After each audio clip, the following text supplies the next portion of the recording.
اعوذ باللہ من الشیطان اللعین الرجیم بسم اللہ الرحمن الرحیم الحمد للہ وکفا وسلام علی عبادہ الذین اصطفی. درود بھیجئے محمد وعلی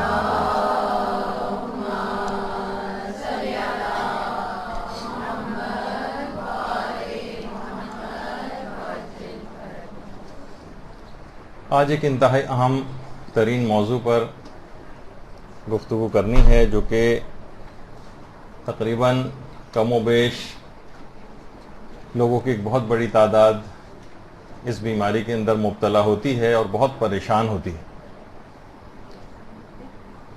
بہت پریشان ہوتی ہے، ہر چیز میں شک، ہر چیز میں وہم. کبھی نجاست و پاکیزگی کا شک آتا ہے، کبھی عمومی زندگی میں لوگ ایک دوسرے کے اوپر شک و شبہ کا اظہار کرتے ہیں، کبھی دینی شخصیات کے اندر شبہ کا اظہار ہوتا ہے، کبھی عقائد کے اندر شبہ ایجاد کیا جاتا ہے یا ایجاد ہو جاتا ہے. تو یہ ایک بہت ہی مورد ابتلا بیماری ہے. اس سے کیسے نجات پایا جائے؟ لوگوں کی زندگیاں اجیرن ہو کر رہ گئی ہیں، کیونکہ ایک خوفناک مرض تو ہے. دیکھیے، کہا جاتا ہے کہ شک و شبے کے اندر مبتلا شخص اپنی معنوی اہمیت کو کھو بیٹھتا ہے، اور جب تک یہ شک اور وسواس کا شکار رہتا ہے اس کے اندر ایک جمود طاری رہتا ہے. یہ شخص روحانی ترقی نہیں کر سکتا جو شک و شبہات کے اندر مبتلا رہتا ہے. اس کی روحانی ترقی ایک جگہ پر آ کر رک جاتی ہے، اور یہی وجہ ہے کہ ہمارے چھٹے امام جعفر صادق علیہ الصلوۃ والسلام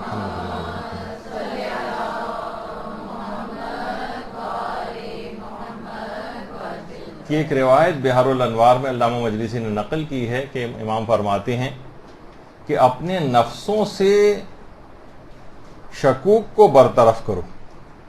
یعنی امام نے پسند نہیں فرمایا کہ انسان شک و شبے کے اندر اپنی زندگی گزارتا جائے، ہر وقت اپنے آپ کو پاکی کرتا رہے، ہر وقت وسواس کا شکار رہے. اپنے نفسوں سے شکوک کو برطرف کرو. عقائد کے لحاظ سے بھی بات کہی جا سکتی ہے، اور ان جو عمومی زندگی میں شک آتے ہیں ان کے لحاظ سے بھی. اچھا، یہ نہ سمجھیں کہ اس کے اندر بہت ہی جاہل قسم کے افراد ہی، ٹھیک ہے بیماری زیادہ تر کم علم افراد کے اندر ہوتی ہے، لیکن مسلمانوں کے کئی ایسے نامور نام گزرے ہیں تاریخ کے اندر جو خود اس بیماری کا شکار رہے. ایک مسلمان عالم دین امام فخر الدین رازی. امام فخر الدین رازی وہی ہیں جن کی تفسیر کبیر بہت مشہور ہے. اتنا شک کرتے تھے کہ ان کا نام ہی ہو گیا تھا امام المشککین، شک کرنے والوں کا امام. اس بات میں بھی شک کرتے تھے کہ میں شک بھی کر رہا ہوں یا نہیں کر رہا ہوں. تو اس طرح کی بیماری کبھی کبھار بڑھ جاتی. کچھ علماء نے، سب نہیں، آیت اللہ وحید خراسانی نے تو انکار کیا اس بات کا، لیکن کچھ اور محققین کا کہنا یہ ہے کہ اپنی اس شک کی بیماری کی وجہ سے ایک امکان پایا جاتا ہے، کیونکہ دیکھیے ایک عالم دین تھے، اپنی اس بیماری کو ایک اچھی طرف سمت کے اندر موڑ کر لے گئے. جب اتنا شک کرتے تھے تو انہوں نے کہا کہ میں، ظاہر ہے کہ میرے جتنے عقائد ہیں یہ بھی صحیح عقائد ہیں یا نہیں. تو اپنے عقائد میں شک کرنا شروع کیا اور نئے سرے سے اپنے ان عقائد کی تحقیق کی، اور یہاں تک کہ آخر عمر میں انتقال سے کچھ عرصے پہلے کچھ علماء نے امکان ظاہر کیا ہے، جو کہ بات اتنی پائے ثبوت تک تو نہیں پہنچی ہے، لیکن امکان ظاہر کیا ہے کہ آخری عمر میں جب اپنے عقائد کو چیک کیا تو ولایت امیر المومنین علیہ الصلوۃ والسلام ثابت ہو گئی.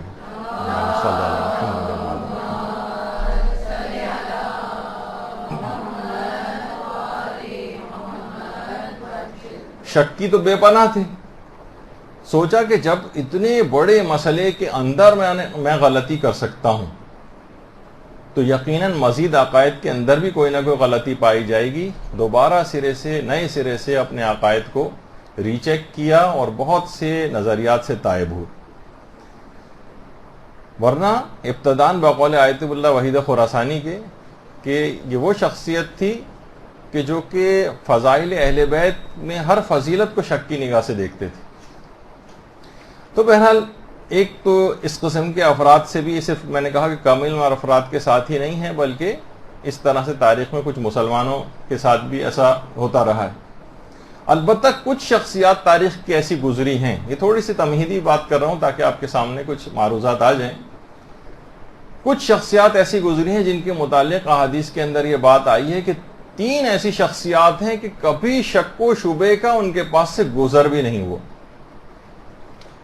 وہ 3 شخصیات، ان میں ایک تو ہیں سلمان فارسی، دوسرے ہیں ابو ذر غفاری، اور تیسرے ہیں مقداد۔ مقداد کے متعلق ملتا ہے کہ کچھ عرصے کے لیے یہ بلالی کی طرح سے مدینہ چھوڑ کر چلے گئے تھے، لیکن پھر چند سال کے بعد واپس آئے تھے اور پھر مدینے ہی میں انتقال کیا تھا، اور جنت البقیع ہی میں کسی جگہ پر مدفون ہے، لیکن ان کی قبر کا کچھ پتہ نہیں کہ کہاں۔ تو یہ 3 شخصیات ایسی ہیں کہ شک و شبے کا ان کے پاس سے گزر بھی نہیں ہوا تھا، اتنے محکم ایمان کی حامل شخصیات۔ اچھا، یہ تو چلیں اصحاب کی بات ہے، ہمارے علماء اعلام کے اندر بھی ایسی شخصیات گزری، اپنی پوری زندگی میں ایک بھی شک، حتیٰ کہ نمازوں کا شک، نجاست و طہارت کا شک، ایک شک بھی پوری زندگی میں نہیں ہوا، اور وہ تھے آیت اللہ حسین بروجردی کی شخصیت۔ ایک بار بھی کبھی زندگی میں، پوری زندگی میں ایک مرتبہ بھی شک نہیں ہوا کسی بھی چیز کا متعلق۔ تو دیکھیے، اپنی روحانیت کو شکوک و شبہات نکالنے کے لیے بعض اوقات قوی کرنا پڑتا ہے، اس کے کچھ طریقے ہیں جو بھی آگے چل کر ذکر ہونے والے ہیں۔ اچھا، اب اتنا اہم موضوع ہے، ظاہر ہے کہ اگر آپ توضیح مسائل اٹھائیے تو آپ کو جگہ جگہ ہر چیپٹر کے اندر اس طرح کی مسائل کے اندر ملیں گے۔ اگر شک ہے کہ ایسا ہے یا ایسا نہیں ہے تو کیا حکم ہے، اگر شک ہے کہ ایسا ہے یا ایسا نہیں ہے تو کیا حکم ہے، اس طرح سے کر کے تقریباً ہر جگہ پہ، ہر چیپٹر کے اندر آپ کو اس کے مسائل ملیں گے۔ اور اتنا اہم موضوع ہے یہ کہ باقاعدہ مرحوم مصطفیٰ زمانی نے کتاب ہی وسواس کے عنوان پر لکھی ہے، مختلف قسم کے جو وسوسے اور شکوک آتے ہیں۔ مراجع کے فتاوے کتنے اس پہ موجود ہیں۔ دیکھیے، شک کا ہمیشہ وہم کے ساتھ بڑا قریبی رشتہ ہے۔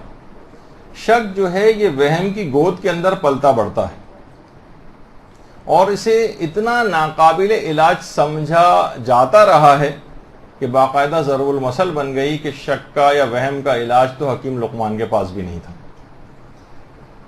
اچھا، قرآن کی آیات کے اندر بھی اس بات کو اہمیت دی گئی ہے اور ڈسکس ایک لحاظ سے کیا گیا ہے۔ آپ دیکھتے نہیں کہ شکوک لوگوں کے نکالنے کے لیے کتنی ہی آیات ایسی ہیں کہ جو لفظ انا سے شروع ہوتی ہیں، بے شک۔ یہ کہنے کی کیا ضرورت ہے پروردگار عالم؟ کتنی آپ آیات دیکھتی ہیں، ان اللہ و ملائکتہ یصلون علی النبی یا ایھا الذین آمنوا صلوا علیہ وسلموا تسلیما۔ اللہم صل علی محمد۔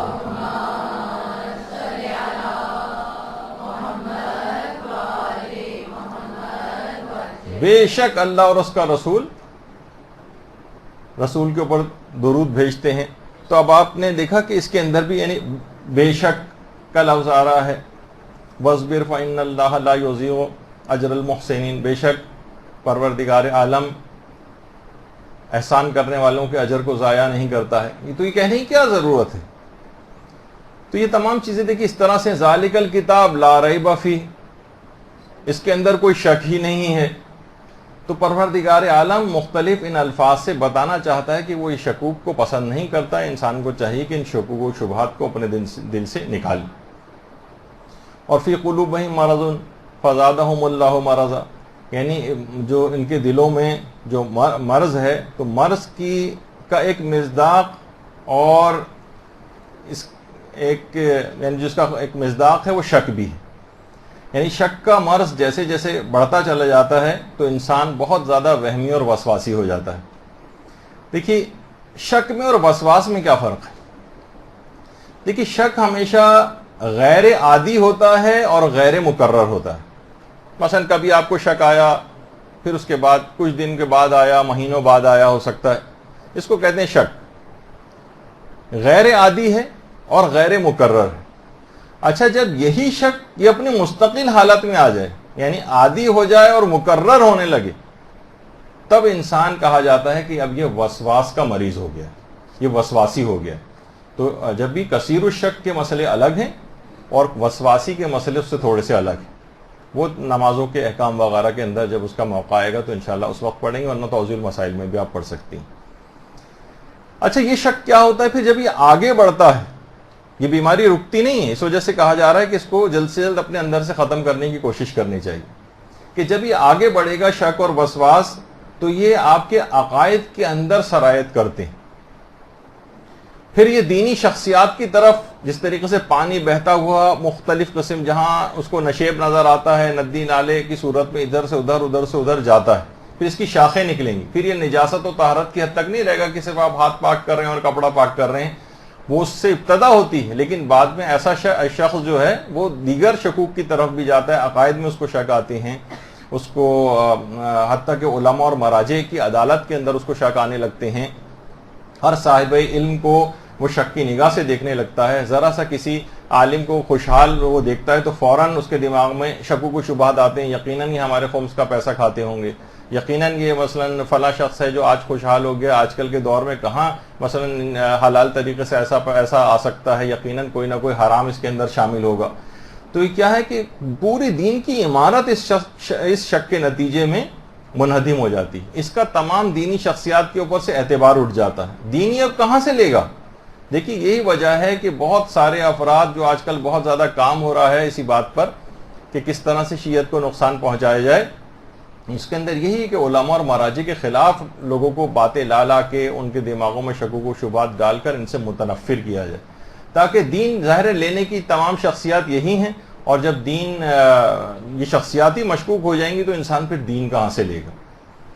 تو یہ تمام چیزیں ایسی ہیں کہ کتنی ہی ہم دیکھتے ہیں کہ سوشل میڈیا پر کتنے ایسے پیجز بنائے گئے ہیں باقاعدہ، جو اپنے آپ کو کہتے ہیں کہ ہم مثلا صحیح عقائد کا پرچار کر رہے ہیں، اور اس کے اندر مختلف اس قسم کے شکوک و شبہات کھڑے کیے جاتے ہیں۔ کم علم افراد کے اندر آپ کو پتہ ہے اس قسم کی چیزیں جو ہے ڈالنا، جہالت کی لوگوں کے اندر کتنی زیادہ ہے، وہاں علمی مباحث عوام کے اندر لے کر آنا، مثلا کہیں شک ڈالا جا رہا ہے کہ حدیث قصہ جو ہے وہ معتبر ہے یا نہیں ہے، اور اس کے اوپر دو چار بھی چرب زبان قسم کے افراد آ جائیں تو اچھا بھلا آدمی ذرا مشکوک ہو جاتا ہے کہ واقعی پھر اس کو اس اعتقاد کے ساتھ ان دعاؤں کو اور ان زیارتوں کو پڑھے گا نہیں۔ جب وہ اس قسم کی تمام چیزوں، اچھا فیصلہ وہ کر نہیں سکتا کیونکہ کم علم ہے، اس کو نہیں پتا کہ یہ جو روایات اس سلسلے میں آتی ہیں، دعاؤں کے سلسلے میں، زیارات کے سلسلے میں، ان کا معیار اس انداز کا نہیں ہوتا جو واجبات و حرام وغیرہ کی احادیث کا معیار ہوتا ہے۔ آغا سیستانی نے تو کہا کہ ان زیارات کی جو سند ہے وہ ان کے عرفہ و اعلیٰ مضامین ہیں، تو ان کی طرف دیکھنا چاہیے۔ تو بہرحال حدیث قصہ کی وثاقت کے متعلق شک ڈالا جاتا ہے، اسی طریقے سے مثلا دعائے کمیل کے متعلق شک ڈالے جاتے ہیں کہ یہ معتبر ہے یا نہیں ہے، دعائے امام زمانہ علیہ السلام معتبر ہے یا نہیں ہے۔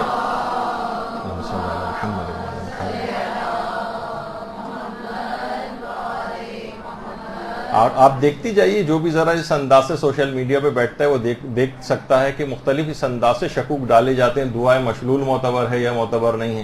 کچھ تو علمی مباحث ہیں، علماء کے درمیان اچھے لگتے ہیں، لیکن عوام میں لا کر اسے بالکل ایک بازیچہ اطفال بنا دیا جائے اور فٹ بال کی طرح سے چاہیں لوگ ان علمی موضوعات سے کھیلیں، یہ انتہائی خطرناک رویہ ہے۔ اسی طریقے سے زیارات کے متعلق شکوک و شبہات ڈالے جاتے ہیں، تو اپنے طرف سے موقف جو ہے وہ پیش کیے جاتے ہیں، علماء اور مراجع کو بائی پاس کیا جاتا ہے، ذرا سا بھی کوئی چرب زبان ہے تو سادہ لو افراد کو متاثر کر لیتا ہے۔ تو ان چکروں کے اندر اور ان شبہات کے اندر وہ لوگ پڑ جاتے ہیں جو پہلے سے ان شکوک و شبہات کے مریض رہتے ہیں، وہ آسانی سے اس طرف آ جاتے ہیں۔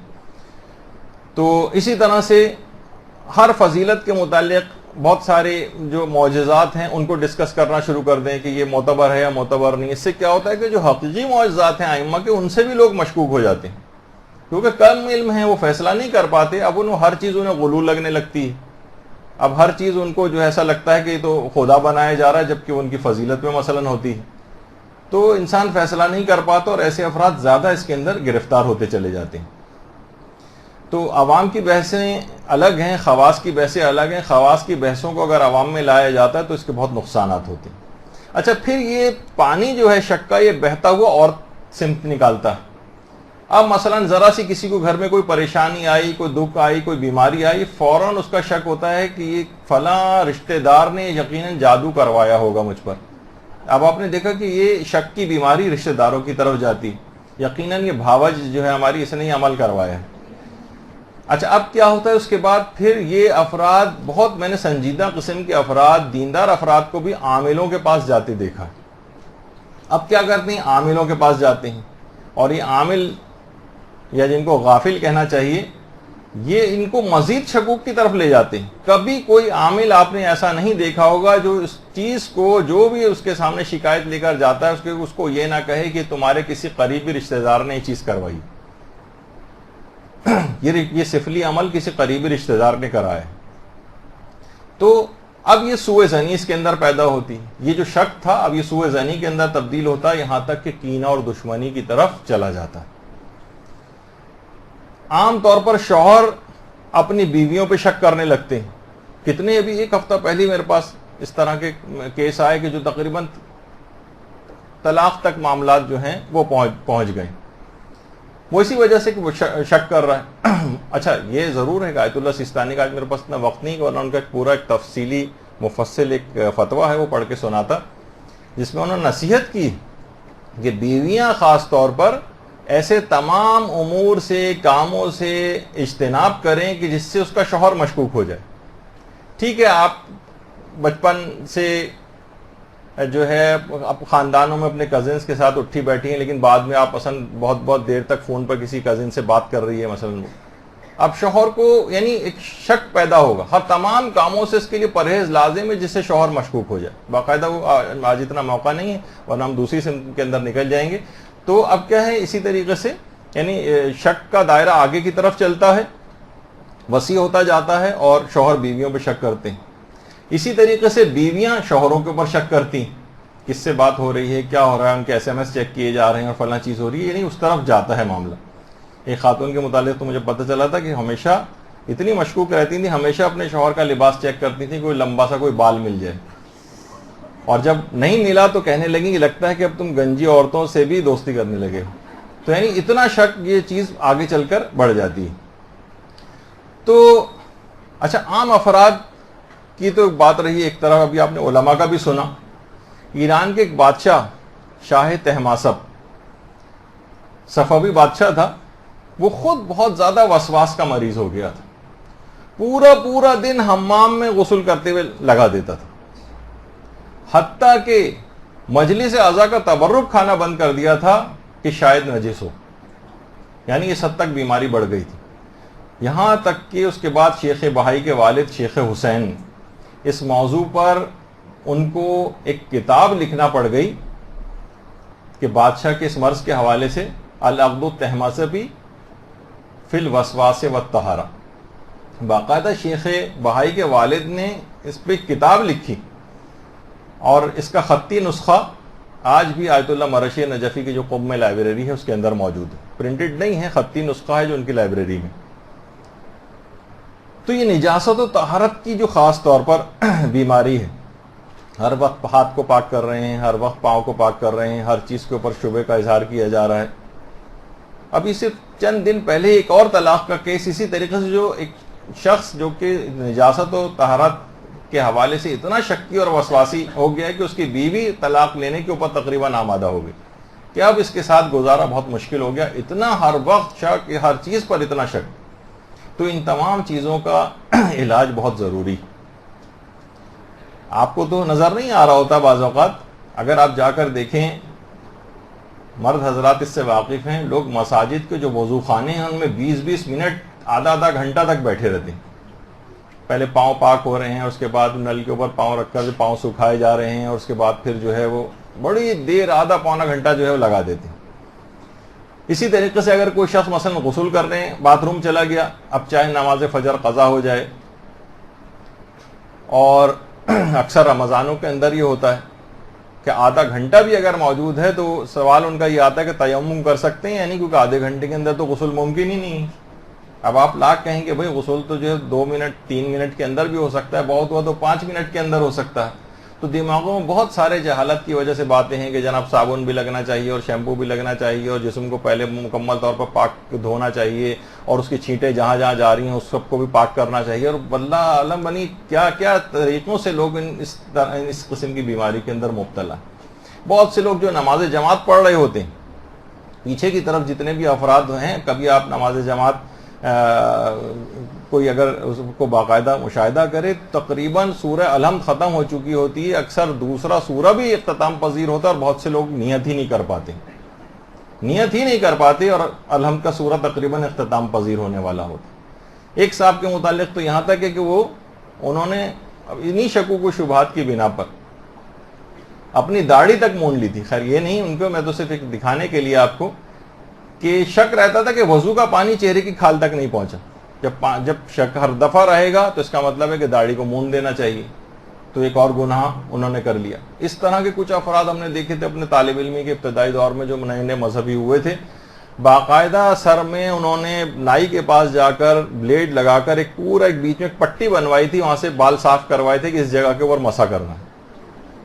تو یہ کیا ہوتا ہے؟ یہ شکوک ہیں، شبہات ہیں، اس سے آدمی اپنے آپ کو مصیبت میں ڈالتا ہے.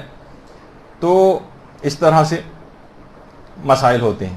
ایک صاحب تھے وہ ساری زندگی اپنی نماز تیمم سے پڑھتے رہے کہ یہ جو پانی نلکوں نالوں اور کہاں کہاں سے گزر کے آ رہا ہوتا ہے اور اس سے پہلے پتہ نہیں کہاں کہاں سے گزر رہا ہوتا ہے، نہ جانے کتنی نجاستیں اس کے ساتھ ملتی جاتی ہوں گی. اب اس نجس پانی کے ساتھ تو وضو نہیں ہو سکتا، لہٰذا وہ تیمم کرتے تھے. میں ان خپتیوں کی تو بات ہی نہیں کر رہا جو پوری زندگی کہتے ہیں کہ نماز قصر ہم پڑھتے ہیں کیونکہ زندگی بھی ایک سفر ہے اور سفر میں ہمیشہ نماز قصر ہوتی ہے. وہ تو اور بڑی بیماری کی طرف معاملہ چلا جاتا ہے. تو علماء کے اپنے ادوار میں بھی ایسی شخصیات رہیں. مرزا قمی اتنے بڑے ہمارے فقیہ اور عالم، وہ خود اپنے مقلد کی بات جو ہے وہ نقل کرتے ہیں. باقاعدہ یہ مرزا قمی کی قبر مبارک ہے جو معصومہ قم کے حرم سے بالکل متصل قبرستان شیخہ جو ہے وہاں پر ان کی قبر ہے. تو ان کا مقلد اسی طرح کا تھا کہ 3 گھنٹے تک نماز کی نیت ہی نہیں کر پاتا تھا، اور یہاں تک کہ مرزا قمی کو فتویٰ دینا پڑا کہ تمہارے لیے نماز کی نیت کرنا ہی حرام. چلا گیا، بعد میں پھر واپس آیا، کہا کہ لیکن بغیر نیت کے تو نماز ہی نہیں ہوتی. یہ آپ نے کیسا فتویٰ دیا ہے؟ انہوں نے کہا کہ نیت فقط دل کے ارادے کا نام ہے، اور ڈانٹ کے ان کو بھگایا. اور تو 3 گھنٹے تک نیت نہیں کر پا رہے ہیں. ایک صاحب کے متعلق، ایک وسواسی کے متعلق تو یہاں تک پتہ چلا کہ 2 مرتبہ مکے سے مسجد شجرہ واپس گئے کہ شاید میں نے نیت صحیح طرح نہیں کی تھی عمرے کی. تو یہ بہت ساری ایسی چیزیں ہیں. کتنے افراد ایسے ہیں کہ جو زندگی بھر کی جو نماز ہے وہ کہتے تھے نماز ممکن ہی نہیں ہے، کیونکہ یہ جو جتنی گرد و غبار اور ہوائیں نہ جانے کتنی نجاستوں سے ٹکراتی ہے، پھر وہ ہمارے جسم اور لباس کے اوپر وہ ہوا آ کر لگتی تو وہ بھی نجس ہو جاتے ہیں، اور اس نجاست بدن اور لباس کے ساتھ نماز تو نہیں ہو سکتی.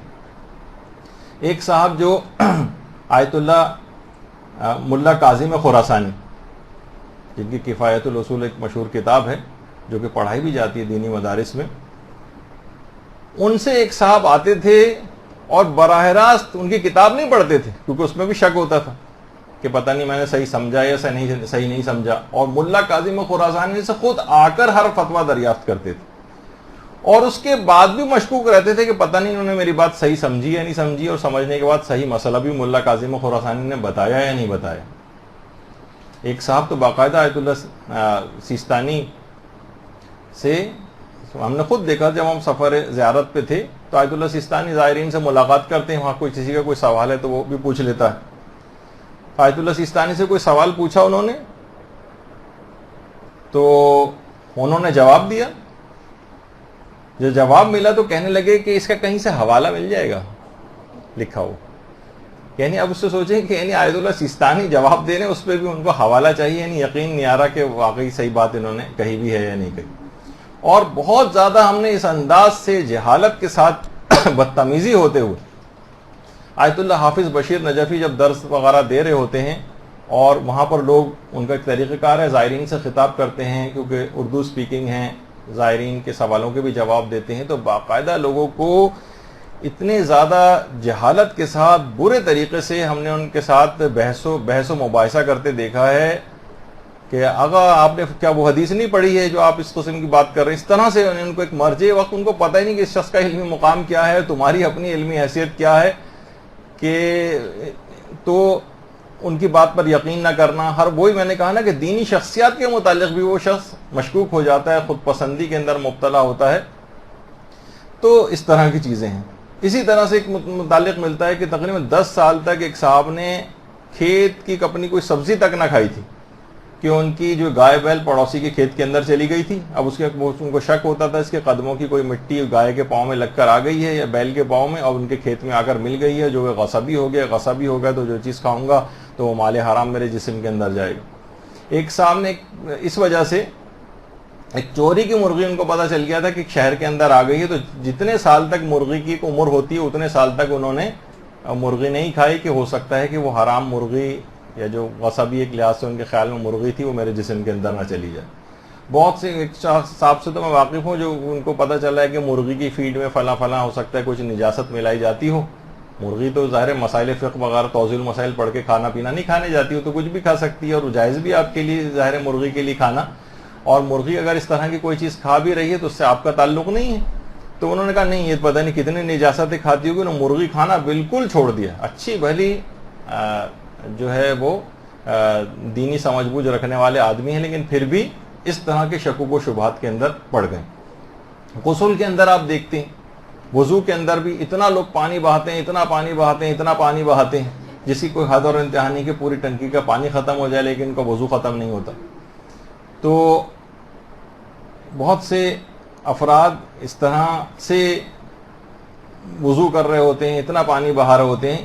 تو یہ تمام چیزیں ایسی، کچھ تو ایسا باقاعدہ لگتا ہے کہ وضو کر کے آئے ہیں باتھ روم میں یا دوڑ کے انہوں نے غسل کیا، یہ بھی پتہ نہیں چل رہا ہوتا. تو یہ سب چیزیں میں آپ کو علامات بتاتا جا رہا ہوں کہ کس طرح سے لوگوں کے اندر یہ مرض پایا جاتا ہے. اس کی بہت ساری شاخیں اور بہت ساری شکلیں. ایک دفعہ میں نے بتایا تھا نا وزیری صاحب کے پاس، ہمارے مولانا شیخ غلام علی وزیری صاحب قبلہ، ان کے پاس آتے رہتے ہیں اس قسم کے افراد. وہ آیا تھا، کہنے لگا میں تو ہر دفعہ جب بھی کموڈ کو استعمال کرتا ہوں بعد میں پورا مجھے غسل کرنا پڑتا ہے.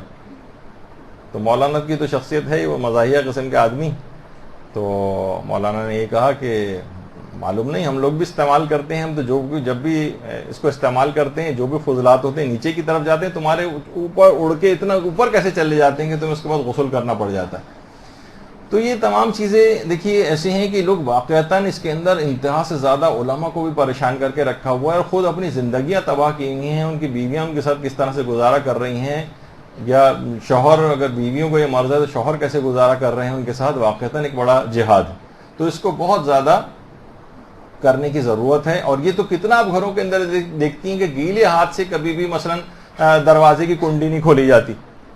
اس کو ماسی نے ہاتھ لگایا ہوگا اور ماسی نے مثلا فلاں جگہ پہ پوچھا لگاتی ہے، وہ ہو سکتا ہے کہ اس کا ہاتھ نجس ہو، پھر نجس جو ہے وہ مثلا کنڈی کے اوپر لگ گیا ہو. بہت سے مسئلے جس میں واقعتاً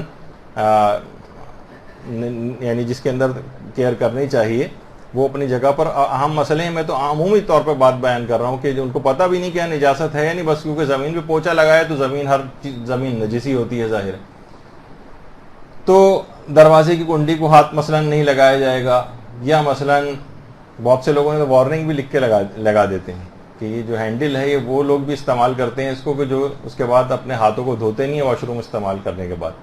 تو باقاعدہ ایک نوٹس ٹائپ کا. تو یہ تو خیر اس اعتبار سے ہے کہ لوگوں کو متوجہ کرنے کے لیے کہ باتھ روم جانے کے بعد اپنے ہاتھوں کو ذرا صابن وغیرہ سے ہائیجینیکلی جو ہے وہ پیدا کرنے کے لیے، ایک خیال پیدا کرنے کے لیے، لوگوں میں اویئرنیس پیدا کرنے کے لیے لکھ کے لگائے ہیں. لیکن عام طور پر یہ بہت زیادہ ہو رہا ہے کہ اس کو بھی لوگ سوچتے ہیں کہ بس ابھی اس کو ہاتھ لگ گیا تو یہ ہاتھ بھی نجس ہو گیا. اسی طریقے سے مثلا مشکوک قسم کے افراد، ہر چیز کے اوپر ان کو شک ہوتا ہے، ہر چیز کو جناب گلوز پہن کے اور دستانے پہن کے جو ہے وہ دھویا جا رہا ہے. ہاتھ دھونے کی جو ہے بیماری علی الخصوص یہ بہت زیادہ، ایک تو ڈاکٹر حضرات اس لحاظ سے کہتے ہیں کہ جراثیم کے اعتبار سے، لیکن نجاست و طہارت کے لحاظ سے ہر وقت ہاتھوں کو دھوتے رہیں. تو یہ تمام چیزیں ایسی ہیں کہ حتیٰ کہ بہت سے لوگوں کا تو یہ ہے کہ کمپیوٹر پہ بھی پتہ نہیں کتنے لوگ آ کر ہاتھ لگاتے ہیں. اب اس کو بھی سوچ رہے ہیں کہ اس کو پاک کیسے کیا جائے، وہ چاہے اس چیزیں خراب ہو جائیں. کتنا لوگ کہتے ہیں کہ بھائی یہ موبائل فون کے جو ہے یہ اسکرین، اس کو ہم کیسے پاک کریں، فلاں شخص نے ہاتھ لگایا تھا تو باقاعدہ پانی سے دھویا جا رہا ہے اس کو، وغیرہ وغیرہ. تو باتھ روم کی چپل ہے مثلا، وہ ہر وقت گیلی رہتی ہے، جب باہر نکلے جائیں گے پاؤں جو ہے وہ 3 دفعہ جو ہے وہ پاک کیے جائیں گے. جب یعنی ہر وقت یہ مسئلہ رہتا ہے شک اور وسواس کی بیماری. اچھا امام خمینی بڑا اچھا جملہ کہتے تھے. وہی کہتے تھے کہ جو وسواسی قسم کے افراد ہیں, شیطان جو شک ڈالتا ہے نا ان کو, یہ جو شیطان شک ڈالتا ہے, تو شیطان کبھی بھی شک کو مالی عبادت میں آنے نہیں دے گا. یہ ہمیشہ جسمانی عبادتیں جو ہیں اس کے اندر شک ڈالتا ہے. مثلا ہر وقت یا تو جسمانی طور پر آپ کو تھکائے گا, پاک کرتے رہیں اپنے آپ کو, نمازوں کو دوبارہ پڑھوائے گا, لیکن کبھی مالی عبادتوں میں شک نہیں آئے گا. مثلا آپ نے کسی سے قرضہ لیا ہوا ہے, شک ہو رہا ہے میں نے قرضہ واپس کر دیا تھا یا واپس نہیں کیا تھا, حالانکہ آپ کر چکے ہیں, لیکن کبھی کہ چلو اگر شک آ رہا ہے تو میں ایک دفعہ اور قرضہ واپس کر دیتا ہوں. نہیں, وہاں پہ یہ پیسے کیونکہ نکلیں گے ہاتھ سے, یہ آپ کو اس طرف نہیں جانے دے گا. پتہ نہیں میں نے جو حج کیا تھا صحیح کیا بھی تھا نہیں کیا تھا, ہو سکتا ہے کوئی غلطی ہو گئی, شک آ رہا ہے نا. اس طرح نمازوں کو دوبارہ پڑھتا نہیں, حج کے لیے کبھی نہیں جائے گا. خمس میں نے نکالنے میں ہو سکتا ہے کوئی غلطی کر دی ہو, کم نکالا ہو, تو ایسا کرتا ہوں ایک دفعہ خمس اور نکال دیتا ہوں, کبھی بھی خمس اس طرف نہیں جائے گا. یہ ہمیشہ جسمانی عبادات کی حد تک جو رہے گا. خمس کے مسئلے میں تو کبھی آپ نے نہیں دیکھا ہوگا کہ احتیاطاً میں خمس دوبارہ دے رہا ہوں, نہیں. تو یہ خاص اس بات کی علامت ہے, ہر شخص کو سوچنا چاہیے کہ شیطان ہے جو اس کو گمراہ کر رہا. شیخ محمد حسن صاحب جواہر الکلام یہ خود فرماتے ہیں کہ ایک شخص ایک دفعہ اس زمانے میں حمام ہوتے تھے جس میں لوگ غسل وغیرہ کے لیے آتے تھے. اتنا گندی صورتحال تو نہیں ہوتی تھی, پرانا قدیم زمانے کا ایک حمام ہے. تو ایک شخص حمام میں داخل ہوا اور فوراً واپس آ گیا کہ میں یہاں غسل کر ہی نہیں سکتا ہوں, زمین حمام نجس ہے. بھاپ, اچھا اس زمانے بھاپ وغیرہ بھی ہوتی ہے, بھاپ جب زمین سے ٹکرا رہی ہے تو اس سے پوری فضا نجس ہو رہی ہے. یہاں تو غسل ممکن ہی نہیں ہے, بلکہ مجھے پسینہ آیا تو اس سے اور یہ ٹچ ہو جائے گا, تو مجھے دوبارہ غسل کرنا پڑے گا. یہ باقاعدہ خود صاحب جواہر نے لکھا کہ اس طرح سے لوگ وسواس کرتے ہیں. ایک صاحب تو باقاعدہ انہوں نے ان کے متعلق ملتا ہے کہ 20 طواف انہوں نے کیے تھے. ہر مرتبہ ہی شک ہوتا تھا کہ پتہ نہیں میں نے 6 کیے ہیں طواف, 6 چکر لگائے ہیں کہ 7 لگائے ہیں کہ 8 لگائے ہیں. یہاں تک کہ ایک شخص نے پھر ان کو اپنے ساتھ لیا, ان کا ہاتھ پکڑا, گنتی اپنے ذمے لی اور ان کو طواف کے چکر مکمل کروائے. اتنا زیادہ یہ بیماریاں دیکھیے بڑھ کے کہاں سے کہاں جو ہے پہنچ جاتی ہیں. ایک دفعہ میں نے پہلے بھی اشارہ کیا تھا, خود میرے اپنے ایک دوست تھے جو ڈاکٹر صاحب ہیں, ان کو تو شک کی اتنی بیماری ہو گئی تھی کہ باقاعدہ کہتے تھے کہ اگر کموڈ یا WC میں بیٹھے ہیں ان کو کہتے ہیں کہ تو چھینٹے آ رہے ہیں. پھر اس کے بعد وہ باقاعدہ جوتے پہن کے, بوٹ پہن کے بیٹھنے لگے. پھر اس کے بعد بھی ان کو شبہ ہوتا تھا کہ پھر کہیں سے چھینٹ آ گئی, تو باقاعدہ 2 کرسیاں انہوں نے رکھی تھیں اور ان 2 کرسیوں کے اوپر چڑھ کر جو ہے وہ تقریباً رفع حاجت یہ والی کیفیت ان کے ساتھ ہو گئی تھی. علماء سے دریافت کیا, علماء نے کہا اب صرف ایک ہی طریقہ ہے کہ جہاں کہیں پانی پڑا ہوا نظر آئے, جہاں کیچڑ نظر آئے, جہاں پر گٹر کا پانی بہتا ہوا نظر آئے, اسی کے اندر چلتے ہوئے جاؤ اور اس کے بعد آ کر نماز پڑھو. یعنی کسی نے ان کو یہ طریقہ بتایا تو بڑی مشکل سے وہ وسواس کا مرض اس انداز سے نکلا. تو یہ ساری میں نے علامتیں آپ کو بتائیں, اس کے سامنے ایک پکچرائز آپ کے سامنے کی کہ مرض بڑھ کے کہاں سے کہاں تک چلا جاتا ہے. اب آ جائیے علاج کی طرف. علاج اس کے بہت سادہ ہیں, بہت آسان ہیں, اور ایسے افراد کو ضرور آپ کو بتانا چاہیے اور خود بھی ان پر عمل کرنا چاہیے اگر کوئی اس انداز سے ان امراض کا مریض ہو. آیت اللہ صادق روحانی ماشاءاللہ سے مراجع میں سے حیات ہیں اور تقلید بھی ان کی ہوتی ہے اور آج کل کافی علیل ہیں. یہ فرماتے ہیں کہ اگر کوئی شخص سورہ اسراء یعنی سورہ بنی اسرائیل کی آیت نمبر 45 اور آیت نمبر 46, اب اتنا وقت نہیں کہ ان آیات کو بھی پڑھا جائے, آپ بس نوٹ کر لیں کہ سورہ اسراء کی آیت نمبر 45 اور آیت نمبر 46 کو اگر بار بار پڑھے تو یہ شک اور وسواس کا مرض اس سے دور ہو جائے گا. یہ 2 قرآن کی آیات ایسی ہیں, سورہ اسراء کی 45ویں اور 46ویں آیت کو, جو کہ ان کی تکرار کرنا اور بار بار پڑھنا اس مرض سے نجات دلاتا ہے.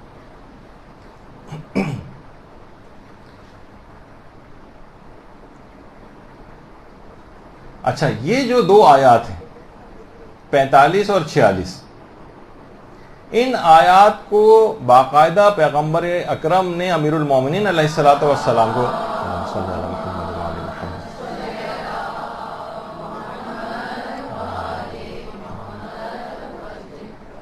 باقاعدہ حضرت امیر کو تعلیم کی تھی، اور علماء فرماتے ہیں کہ یہ طہارت و نجاست کے شکوک کے جو مبتلا مریض ہوتے ہیں ان کے لیے بہت مجرب آیات ہے، تجربہ شدہ ہے کہ ان سے ایسے افراد کا مرض اگر اس کو بار بار یاد کر لیں، اپنے پاس لکھی ہوئی رکھ لیں اور اس کی تکرار کرتے رہیں تو یہ مرض دور ہو جاتا۔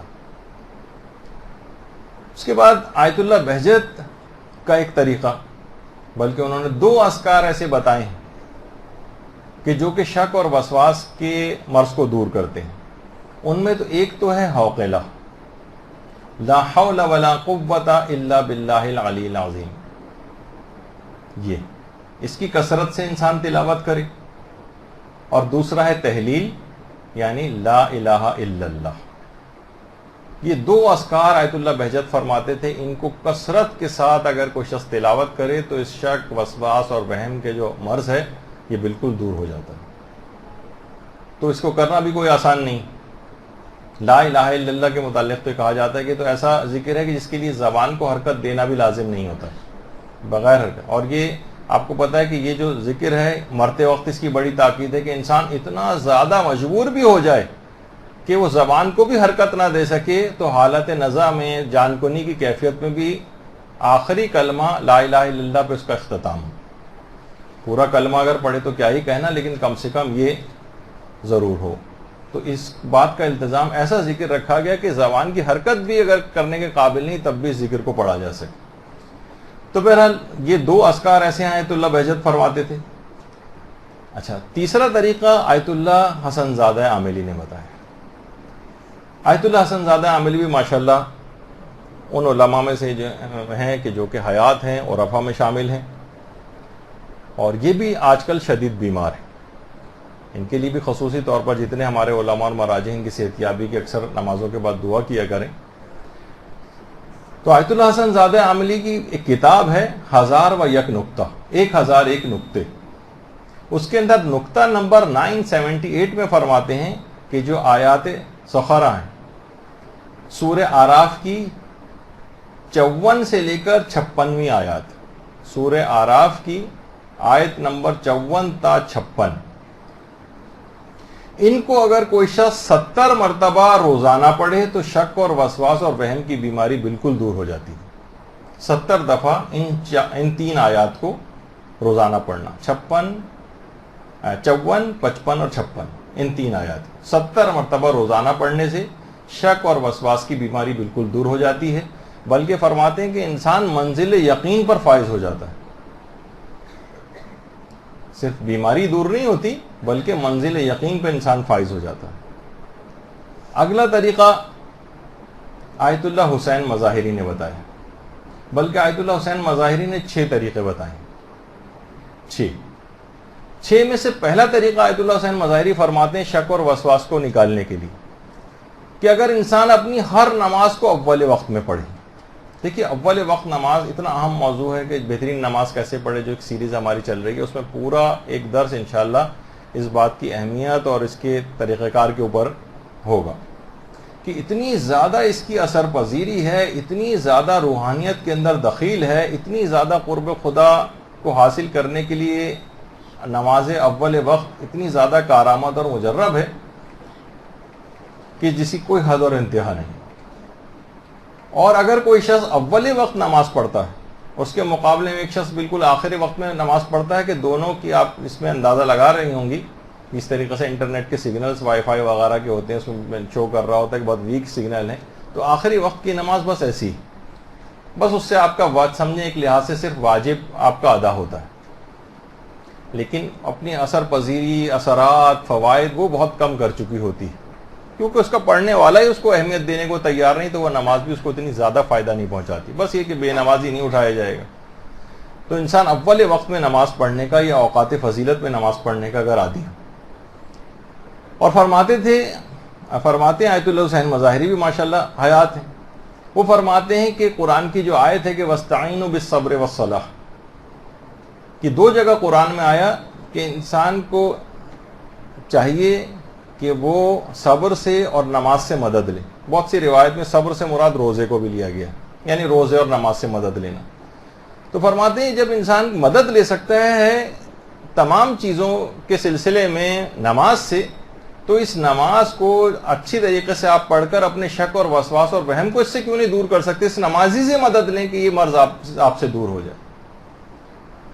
تو پہلی چیز ہوئی۔ دوسری فرماتے ہیں کہ انسان جتنا تقوی اور پرہیزگاری اختیار کرے گا اور گناہوں سے اجتناب اس کا جتنا زیادہ ہوگا،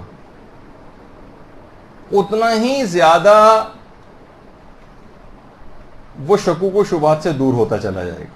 یعنی جتنے گناہ ہوں گے اتنے شکوک بڑھیں گے، جتنا تقوی زیادہ ہوگا اتنے شک کم ہوتے چلے جائیں گے۔ دیکھیے روایت کے اندر بھی باقاعدہ، بلکہ ہمارے جو مفہوم ہے روایت کا، چھٹے امام جعفر صادق علیہ الصلوۃ والسلام سے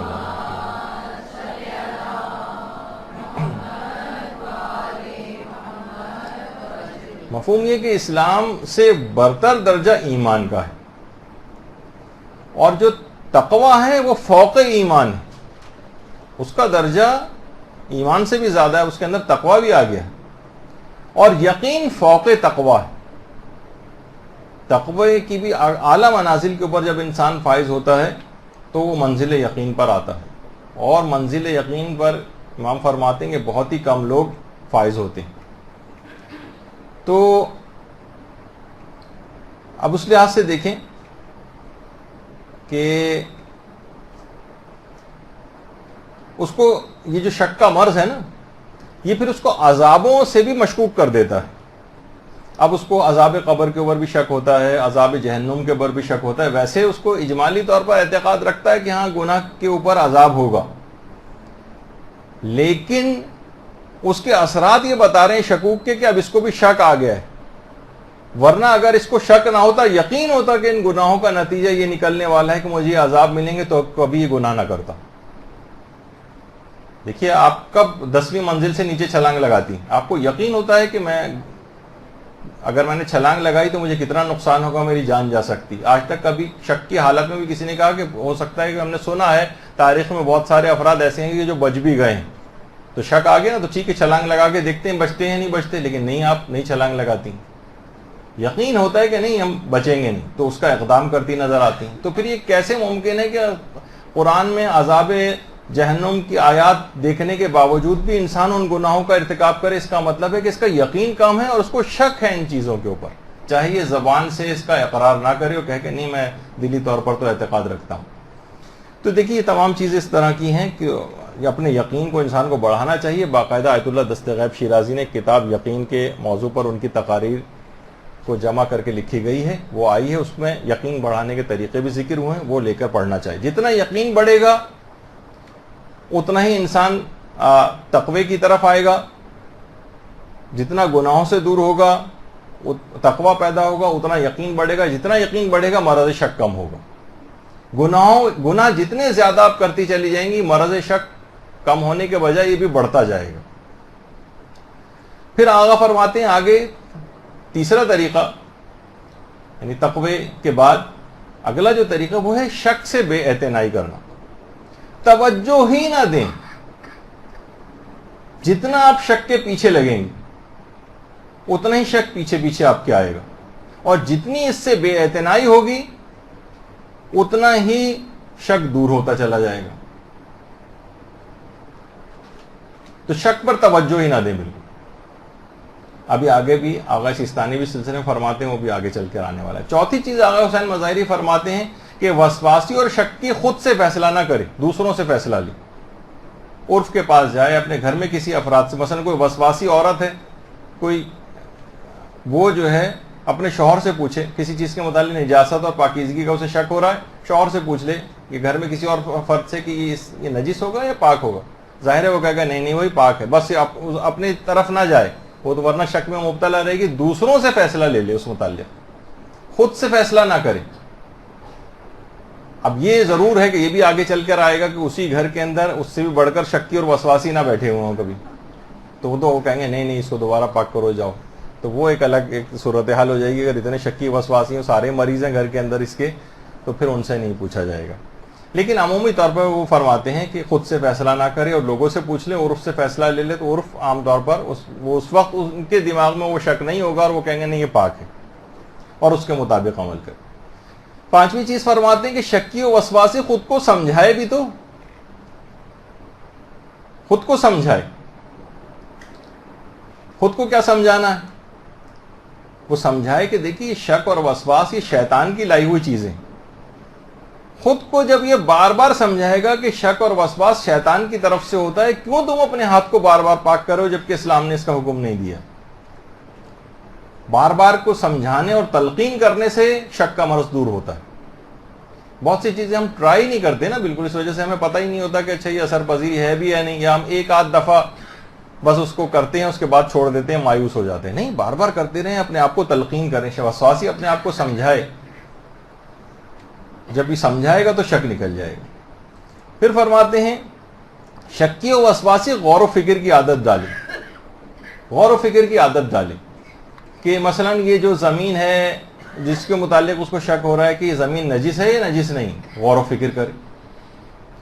یہ مثلا جو باتھ روم کا جو فرش ہے یا جو اس کے سامنے والا فرش ہے، عام طور پر یہ کچھ ایسی تصویریں اب آئیں گی جس کے متعلق ہے کہ آپ کو بڑی مکروہ ٹائپ کی تصویریں لگیں گی، کراہیت آئے گی کہ ارے یہ کیا، لیکن یہی ہے، اس کو دیکھیے آپ، تاکہ جو ہے نا آپ کے اندر سے بھی جو اس طرح کی بہت ساری چیزیں ہیں نا کہ بس دیکھنے سے بھی کراہیت ہو رہی ہے. اس طرح کے باتھ روم میں کبھی جانا پڑے تو آپ کو کراہیت ہو رہی ہے، اور اس کے بعد 10 دفعہ اپنے آپ پاؤں کو آ کر پاک کر رہے ہیں.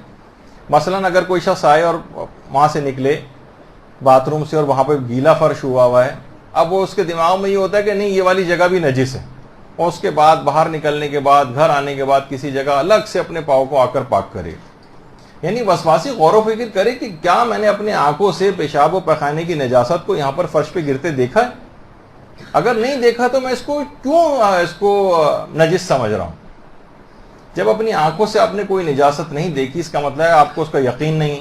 کسی دو عادل نے آپ کو نہیں کہا، نہ خود دل کو یقین ہے، نہ کسی عادل نے آ کر آپ کو اس کی گواہی دی، تب بھی آپ اس کو نجس سمجھ کے اپنے پاؤں کو پاک کر رہے ہیں. اگر کوئی کہے کہ بھئی پاؤں کا پاک کرنا کوئی حرام تو نہیں ہے نا، حرام تو نہیں، لیکن آپ وسواس کی طرف جا رہے ہیں جو کہ اور چیزوں کے اندر آپ کو نقصان پہنچائے گا. کوئی ضرورت نہیں آپ کو پاک کرنے کی. اپنے غور و فکر کریں کہ کہاں میں نے اس کو نجاست کو یہاں پر فرش پہ لگتے دیکھا تھا، تو لہٰذا پاؤں کو پاک سمجھا جائے گا اور میں پاؤں کو پاک نہیں کروں گا.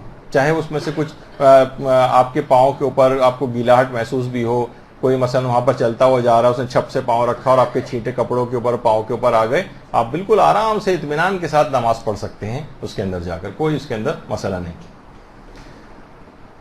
اچھا، یہ ہوئی بات. اب علماء آگے ایک اور طریقہ بھی بتاتے ہیں کہ جس سے شک اور وہم کا مرض نکلتا ہے، وہ یہ ہے کہ جتنی زیادہ تلاوت قرآن ہوگی اتنا ہی زیادہ شک اور وسواس کا مرض دور ہوگا. دیکھیے، تلاوت قرآن انسان کے اندرونی اضطراب کو ختم کرتی، اور شکی آدمی کو اندرونی اضطراب ہی ہر وقت رہتا ہے، کبھی اس کو قرار نہیں ہوتا، اس کا دل مطمئن نہیں ہوتا. کیسے یقین کرے کہ یہ چیز پاک ہے؟ اس کو شک رہتا ہے اس کے اندر. تو وہ جو قرآن کی آیت بھی ہے نا کہ الا بذکر اللہ تطمئن القلوب، بے شک لوگوں کو اطمینان قلب، یعنی ان کے دل کا جو اضطراب ہے وہ دور ہوگا پروردگار کے ذکر سے، اسی تلاوت قرآن سے. تو جتنا تلاوت قرآن زیادہ ہوگی اتنا اس کا اندرونی اضطراب کم ہوگا، جتنا اندرونی اضطراب کم ہوگا اتنا ہی اس کے شکوک کم آئیں گے، اتنا ہی وہ منزل یقین کی طرف جائے گا. یہ جو اندرونی خلفشار ہر وقت ایک شکی کو رہتا ہے، اس کی ایک زندگی اجیرن ہے. کتنے شکی افراد ایسے ہیں مسائل کو پوچھتے وقت وہ باقاعدہ رو پڑتے کہ کیا کریں کہ ہم، یعنی ہمارے ساتھ یہ ہماری زندگی اجیرن ہوئی جا رہی ہے، شک ہمارا پیچھا نہیں چھوڑ رہا. تو ان کو ہر وقت ایک اندرونی اضطراب رہتا ہے، ایک اندرونی خلفشار رہتا ہے. جتنی زیادہ تلاوت قرآن ہوگی اتنا ہی زیادہ شکوک برطرف ہوں گے، اتنا ہی دلوں کو اطمینان ملے گا. اور قرآن کے اندر یہ ہے بھی نا وَنُنَزِّلُ مِنَ الْقُرْآنِ مَا هُوَ شِفَاءٌ، تو قرآن کے اندر خود ایک طاقت ہے شفا کی. قرآن کے اندر شفا کی ایک طاقت ہے. تو اس سے وہم شک کی بیماری کیوں دور نہیں ہو سکتی؟ یہ تلاوت قرآن بار بار کریں، روزانہ کریں، روزانہ 3 رکوع 4 رکوع، آدھا پارہ، ایک پورا پارہ، جتنا بھی. جب مریض ہے تو اس کو تھوڑا سا اور زیادہ اس کو پڑھنا چاہیے تاکہ اس کا مرض ذرا جلدی دور ہو جائے. تو یہ خود تلاوت قرآن اس مرض سے نجات دلاتی ہے. اب تلاوت قرآن مفقود ہوتی جا رہی ہے. بہت ہوا تو لوگوں نے تیر مارا تو رمضان اس کام کے لیے تھا، اب رمضان میں بھی عین افطار کے بعد جب کہ انسان ذرا کچھ عبادات اور اس طرف کرنے کی طرف ہوتا ہے کہ چلو اب روزہ بھی ختم ہو گیا، اب اطمینان سے چلیں تلاوت قرآن کر لیں، تو اس وقت وہ گیم شوز اور یہ سب کچھ ٹی وی پہ آنے لگیں جو خاص طریقے سے وہ آئندہ سالوں میں اور بڑھیں گے.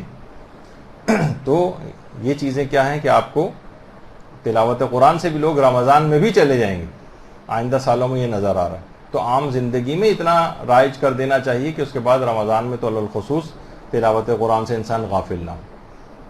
پھر علماء فرماتے ہیں ایک اور طریقہ کہ جتنا انسان کوشش کرے زیادہ تر اوقات میں باوضو رہے اتنے ہی شکوک کم ہوں گے.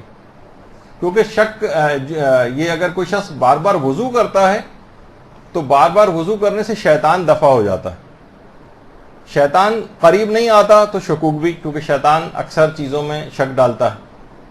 اور خاص طور پر وضو کے اندر یہ جو پانی پہنچا نہیں پہنچا اور مسلسل پانی کھلا رہتا ہے اور ہر وقت انسان کو شک ہوتا رہتا ہے کہ اس کے متعلق ملتا ہے کہ ایک ولہان نامی شیطان ہے جو باقاعدہ پانی کی کمی کا آپ کو ہر وقت احساس دلائے گا کہ پانی نہیں پہنچا اور بار بار آپ کو اطمینان کا بھی نہیں ہوتا کہ ہو سکتا ہے یہاں پر ایک کوئی چیز حصہ رہ گیا ہو، خشک وہاں پہ رہ گیا ہو. حالانکہ عقلی طور پر آپ مطمئن ہوتے ہیں لیکن دل کے اندر ایک اضطراب رہتا ہے. وہ شیطان بعض اوقات اس طرح سے ڈالتا ہے، لیکن بار بار اگر وضو کرتے رہیں گے تو یہ شیطان بھی دور ہو جاتا ہے. کچھ علماء فرماتے ہیں کہ کبھی کبھار شیطان سے مکالمہ بھی کرنا چاہیے. جب ایک یا دو مرتبہ جو بھی آپ کا شرعی وظیفہ وہ آپ نے اگر پاک کر لیا، اس کے بعد بھی اگر شیطان شک ڈالے کہ ہو سکتا ہے ابھی بھی پاک نہ ہوا ہو، تو باقاعدہ شیطان سے کہے کہ اے مردود، جب اللہ اور اس کے رسول اور اس کے سچے جانشین اسے ایک یا دو مرتبہ پاک کرنے سے پاک سمجھ رہے ہیں تو میں تیرے شک کی پرواہ کیوں کروں. یعنی باقاعدہ شیطان سے مکالمہ کرے اس بات کا تو دفع ہو جائے یہاں سے، تو وہ شیطان اس وقت پھر دفع ہو جائے گا. اور کچھ لوگوں کو بار بار یہ جملے کہنے کی وجہ سے شکوک و شبہات سے نجات بھی ملی. سچے دل سے اس موقع پر جب بھی اس قسم کے شکوک آئیں، سچے دل سے ایک مرتبہ اعوذ باللہ من الشیطان الرجیم کہہ دے، سچے دل سے کہ پروردگار اس کو برطرف کریں میرے پاس سے، تو انشاءاللہ آپ دیکھیں گے کہ وہ شکوک و شبہات برطرف ہو جائیں گے. پھر کچھ علماء فرماتے ہیں کہ اس مرض سے شفا کی نیت سے باقاعدہ کہ یہ مرض مجھ سے نکل جائے، تسبیح حضرت فاطمہ الزہرا سلام اللہ علیہ صلی اللہ علیہ وسلم.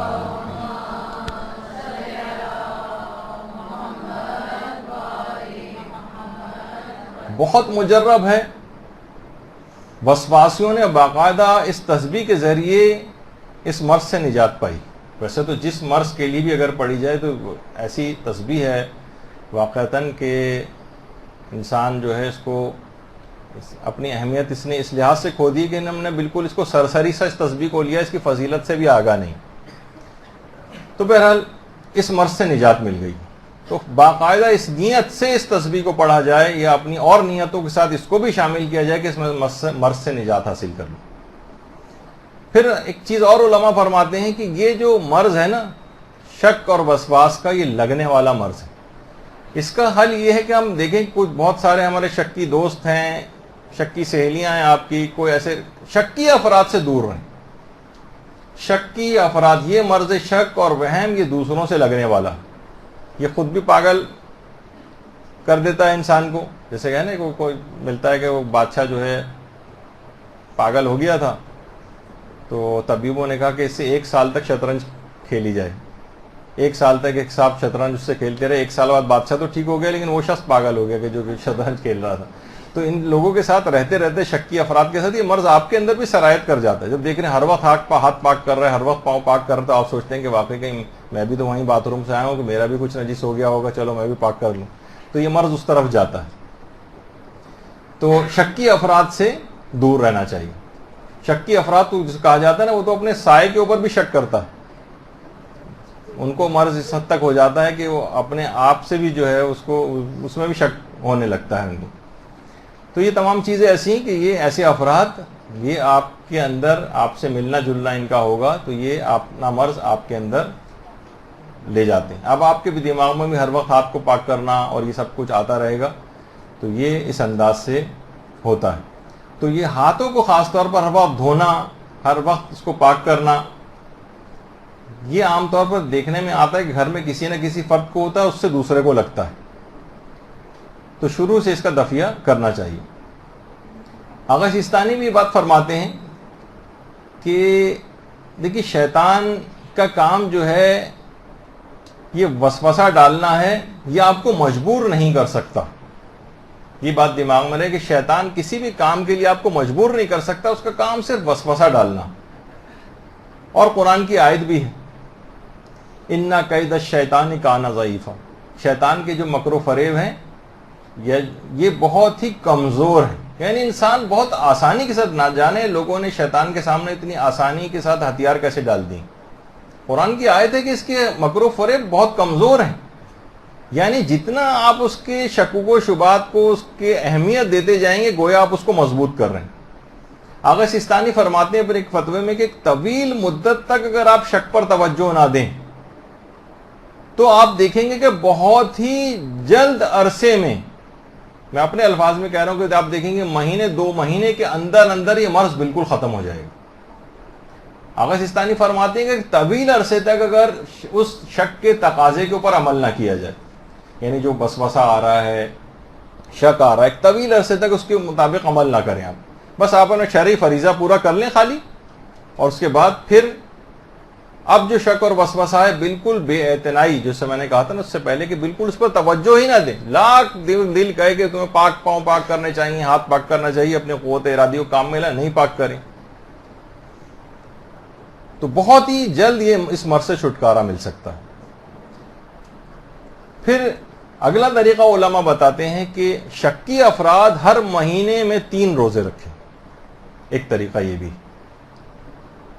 ہر مہینے میں 3 روزے رکھنا، اس سے شک اور وسواس کی بیماری بالکل ختم ہو جاتی.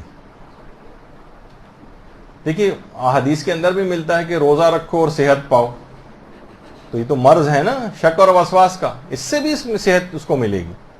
خالی جسمانی بیماریاں اس سے دور نہیں ہوتی، بلکہ یہ جو اس طرح کی نفسیاتی بیماریاں، روحی بیماریاں جو اس طرح کی ہوتی ہیں، اس سے بھی انسانوں کو شفا ملتی ہے اگر انسان 3 دن روزہ رکھے. تو اگر کوئی شخص یہ 3 دن روزہ رکھے تو وسواسیوں کو، اپنے شکوک ان کے سارے دور ہو جاتے ہیں. اور ہمارے چھٹے امام جعفر صادق علیہ الصلوۃ والسلام فرماتے ہیں صلی اللہ علیہ وسلم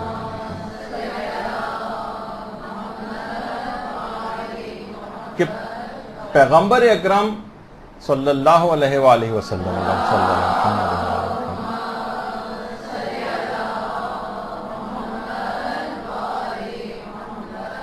پیغمبر اکرم ہر ماہ کی پہلی اور آخری جمعرات کو اور درمیانے ماہ میں بدھ کے دن روزہ رکھا کرتے تھے. ہر مہینے کی پہلی اور آخری جمعرات اور درمیانے ماہ میں بدھ کے دن. تو بڑا مجرب ہے یہ، اور خاص طور پر اگر کوئی شخص وسواسی ہے تو وہ ہر مہینے کے اندر 3 دن روزہ رکھے. اگلا طریقہ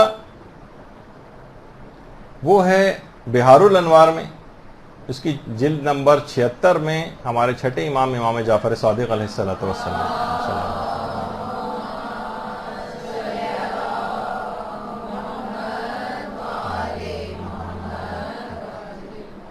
کہ پیغمبر اسلام اپنے سر کو بیری کے پتوں سے دھویا کرتے تھے.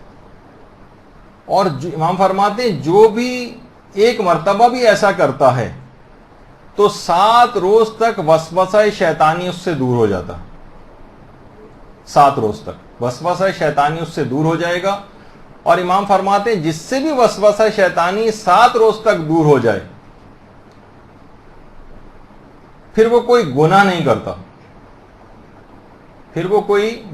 کرتا، وسوسہ شیطانی اس سے دور ہو گیا.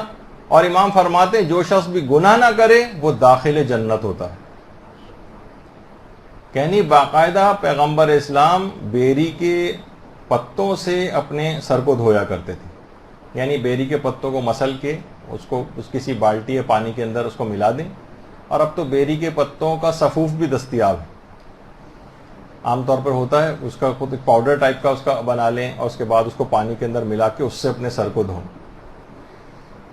تو وسوسہ شیطانی 7 روز تک دور ہو جائے گا. 7 روز تک جس سے وسوسہ شیطانی دور ہوگا وہ کوئی گناہ نہیں کرے گا تو انشاءاللہ داخل جنت ہوگا.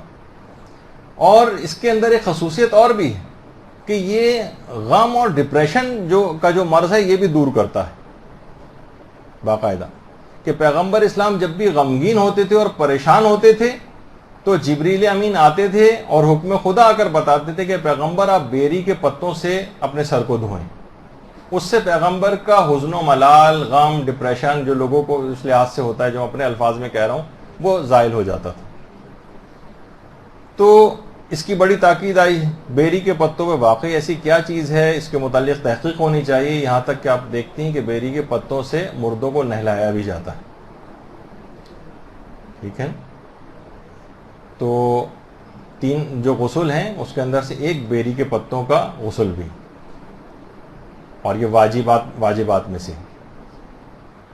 تو حتیٰ کہ ایک اگر اتنی دستیاب نہ ہو تو اتنی زیادہ نہ ہو کہ وہ پانی مضاف ہو جائے، لیکن جتنی بھی ہو سکے، جتنی کم سے کم مقدار بھی مل سکے اس کو استعمال کرنا چاہیے غسل میں. تو ایک تو ہو گئی یہ چیز. پھر اس کے بعد کچھ کھانے کی چیزیں ایسی ہیں کہ جسے شک اور وسواس دور ہوتے ہیں. ان میں ایک سر فہرست ہے انار. یہ بھی ہمارے چھٹے امام جعفر صادق علیہ الصلوۃ والسلام فرماتے ہیں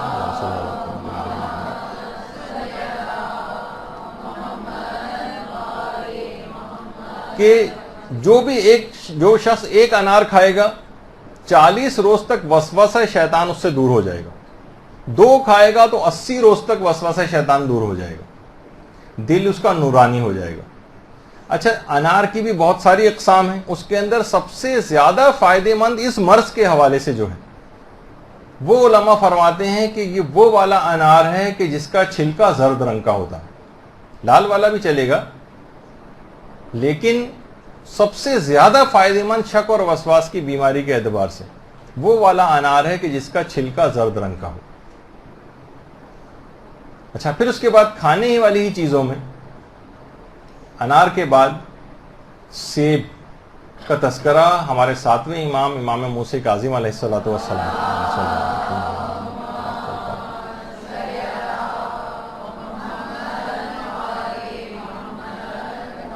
فرماتے ہیں کہ 3 چیزیں ایسی ہیں جو کہ یعنی جن کی جو کہ بہت زیادہ فائدہ مند ہیں. سیب 3 چیزوں کے لیے بہت فائدہ مند ہے: زہر، جادو اور شک و وسواس کو برطرف کرنے کے لیے بہت فائدہ مند. 7ویں امام باقاعدہ ان 3 چیزوں کے لیے بہت سی چیزیں زہر آلود ہمارے اندر چلی جاتی ہیں. زہر سے بچنے کے لیے اور جادو سے بچنے کے لیے. اگر کوئی شخص سیب روزانہ کھاتا رہتا ہے تو ڈاکٹر کے ساتھ ساتھ جادو سے بھی بچا رہتا ہے، وہ ہے نا NNA. تو بہرحال زہر، جادو اور شک اور وسواس کی بیماری اس سے برطرف ہو جاتی ہے جو سیب کھاتا ہے. اور چھٹے امام تو یہاں تک جملہ ارشاد فرماتے تھے کہ اگر بیماروں کو پتہ چل جائے کہ سیب کے کیا خواص ہیں تو وہ اپنا علاج سیب ہی کے ذریعے کریں. سیب جو ہماری میڈیکل سائنس بعض اوقات اس کو یعنی اپنے طور پہ تو فائدہ مند سمجھتی ہے، لیکن بہت سارے اور پھلوں سے اگر اس کا مقابلہ کرتے ہیں تو کچھ اور پھلوں کا نام لیتے ہیں. مثلا امرود زیادہ فائدہ مند اس کے مقابلے میں سمجھا جاتا ہے. لیکن امام فرماتے ہیں کہ اگر بیماروں کو پتہ چل جائے تو اپنے بیماریوں کا علاج فقط سیب سے کریں. اچھا، اس کے بعد ایک چیز اور ہے جو خواتین کے اعتبار سے کافی اہم ہے اور اس سے بھی اس مرض میں بڑا فائدہ ملتا ہے، اور وہ ہے مہندی کا استعمال کرنا. خواتین کے لیے البتہ جب وہ مہندی لگائیں گی تو اس کا جو رنگ آئے گا اس میں حجاب کے اعتبار سے نامحرم سے اس کو چھپانا ہوگا.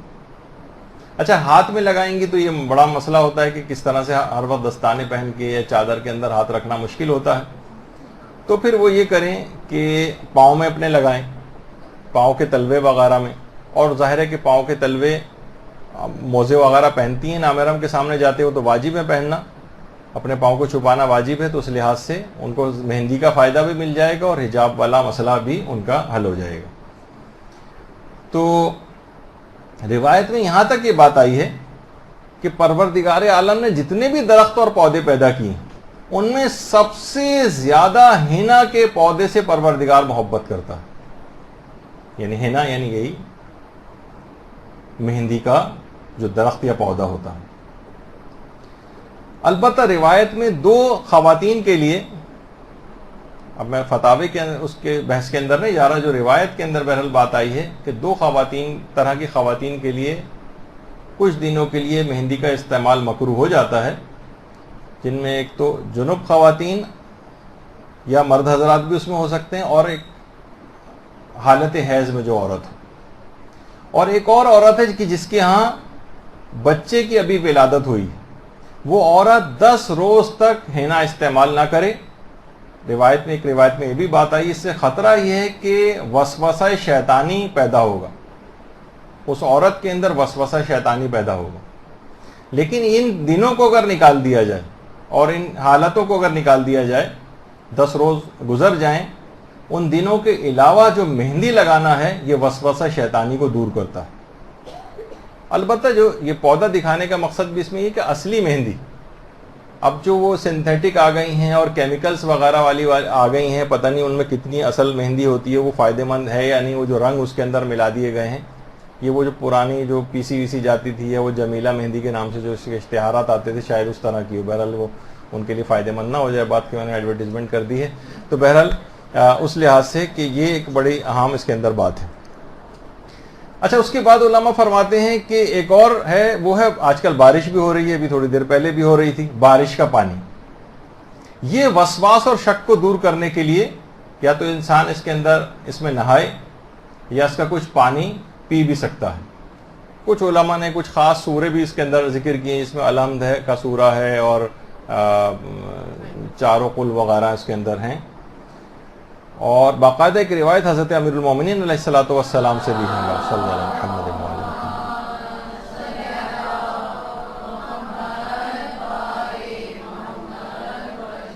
اور جس میں امام نے فرمایا کہ بارش کا جو پانی ہے تمام دردوں کی دوا ہے۔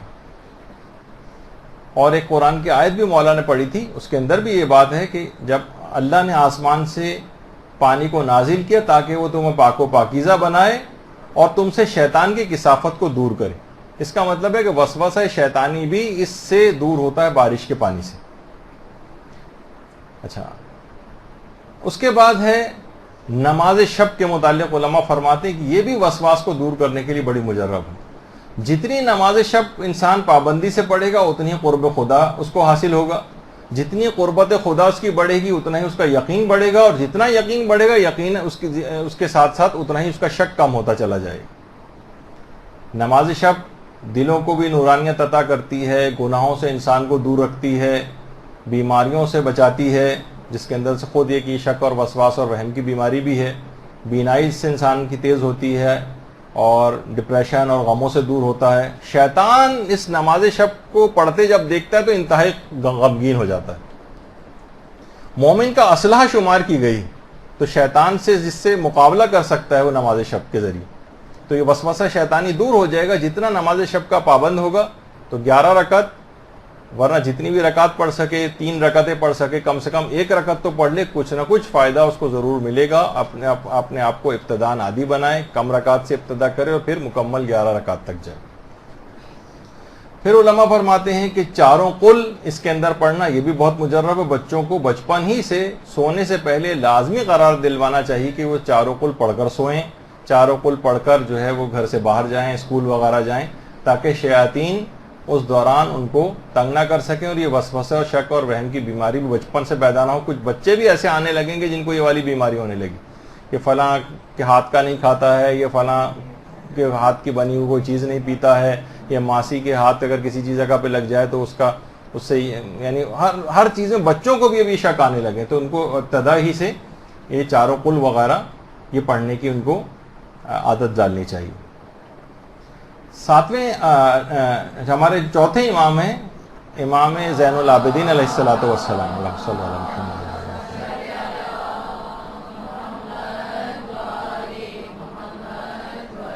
مناجات 15 جو ہیں امام کی، اس میں جو 7ویں مناجات ہے جس کا نام ہے مناجات مطیعین، بہار الانوار کی 94 جلد میں بھی ہے، اور مناجات 15 تو مفاتی کے اندر موجود ہیں، جس میں امام فرماتے ہیں دعا ہے باقاعدہ کہ اگر یہ مناجات مطیعین پڑھے تو اس سے بھی شک اور وسواس اور وہم کی بیماری دور ہوتی، جس میں الفاظ بھی یہی ہیں کہ پروردگار میرے باطن میں حق کو ثابت فرما کیونکہ شکوک اور ظن یہ فتنوں کو ایجاد کرنے والی، یعنی باقاعدہ امام نے اپنی یعنی ہماری تعلیم کے لیے شکوک کو برطرف کرنے کی باقاعدہ دعا جو ہے وہ مانگی کہ شکوک کو برطرف فرما، یہ جو ظن ہماری یہ فتنوں کو ایجاد کرنے والی چیز ہے۔ تو مناجات مطیعین جو کوئی زیادہ بڑی مناجات نہیں ہے، اس کو بھی اس میں جاری رکھنا چاہیے۔ اور ایک ذکر اور ہے کہ جو کہ اس پہ اگر مداومت ہو جائے، ایک تو اس کا پہلا پارٹ خود ہی لا حول ولا قوت الا باللہ، وہ تو آپ نے ابھی حوقلہ وہ سنا بھی کہ یہ بہت مجرب ہے، اس کو بھی اگر اس دعا کے ساتھ ملا دیں، اصل دعا توکلت علی الحی الذی لا یموت سے شروع ہوتی ہے، آپ کو جو تعقیبات نماز ہیں اس کے اندر تعقیبات نماز میں بھی یہ والی دعا مل جائے گی۔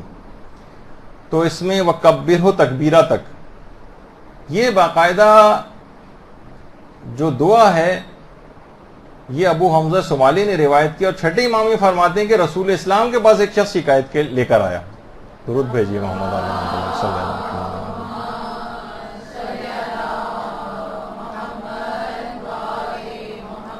اور پیغمبر اسلام سے آ کر اس نے دو شکایات کی تھی کہ یا رسول اللہ، ایک تو میں شدت وسوسہ، یعنی میں بہت شکی ہوں، بہت وسواسی ہوں، میری مدد کریں کہ میں کیا کروں، اور دوسرا ہے کہ میں قرض دار ہوں، عیالدار بھی ہوں، محتاج ہو گیا ہوں، اس رزق کی تنگی سے کیسے میں اپنا دامن بچاؤں۔ پیغمبر اسلام نے انہی کلمات کے متعلق کہا جو توکلت علی الحی الذی لا یموت سے شروع ہوتے ہیں، لیکن لا حول ولا قوت الا باللہ بھی ساتھ ملا لیں تو اور فائدہ مند ہو جائے گا۔ کہا کہ اصول کافی کی دوسری جلد کے اندر باقاعدہ روایت موجود ہے، پیغمبر نے کہا کہ اس دعا کی کثرت کے ساتھ تکرار کرو، اس کو بار بار پڑھو، یہ تمہارے دونوں پرابلمز جو ہیں یہ اس سے سالو ہو جائیں گے، یعنی تمہارا شک اور وسواس اور وہم کا مرض بھی اس دعا کو پڑھنے سے جاتا رہے گا، اور رزق کے اندر جو تنگی آئی ہوئی ہے وہ بھی اس سے دور ہو جائے گی۔ یہ اکثر جگہوں کے اوپر شک اور وسواس کے لحاظ سے تو اتنی نقل نہیں ہوتی ہے، لیکن وسعت رزق کے لیے مجرب دعاؤں کے اندر اس کا الگ سے اس انداز سے تذکرہ آ جاتا ہے۔ اچھا، اب جو سب سے اہم علاج ہے، دیکھیے شک کی جو فصل ہے اس کی آبیاری جو ہے یہ ہمیشہ جہالت کی زمین میں ہوتی ہے۔ جتنا جہل زیادہ ہوگا اتنا ہی شک زیادہ ہوگا، جتنا علم بڑھتا چلا جائے گا، علم دین آپ حاصل کریں گے اتنے آپ کے شک کم ہوتے چلے جائیں گے۔ اگر کوئی شک آیا بھی تو آپ کے پاس علمی ذرائع ہوں گے کہ آپ اس شک کو برطرف کر سکتی ہیں، اس کا حل آپ کو پتا ہوگا، فوراً ہی آپ علاج کر لیں گی۔ یہ شک اور وہم اسی جہالت ہی کے انڈے بچے ہیں، یہ اسی سے کی پیداوار ہیں، اسی سے ہی نکلتے ہیں۔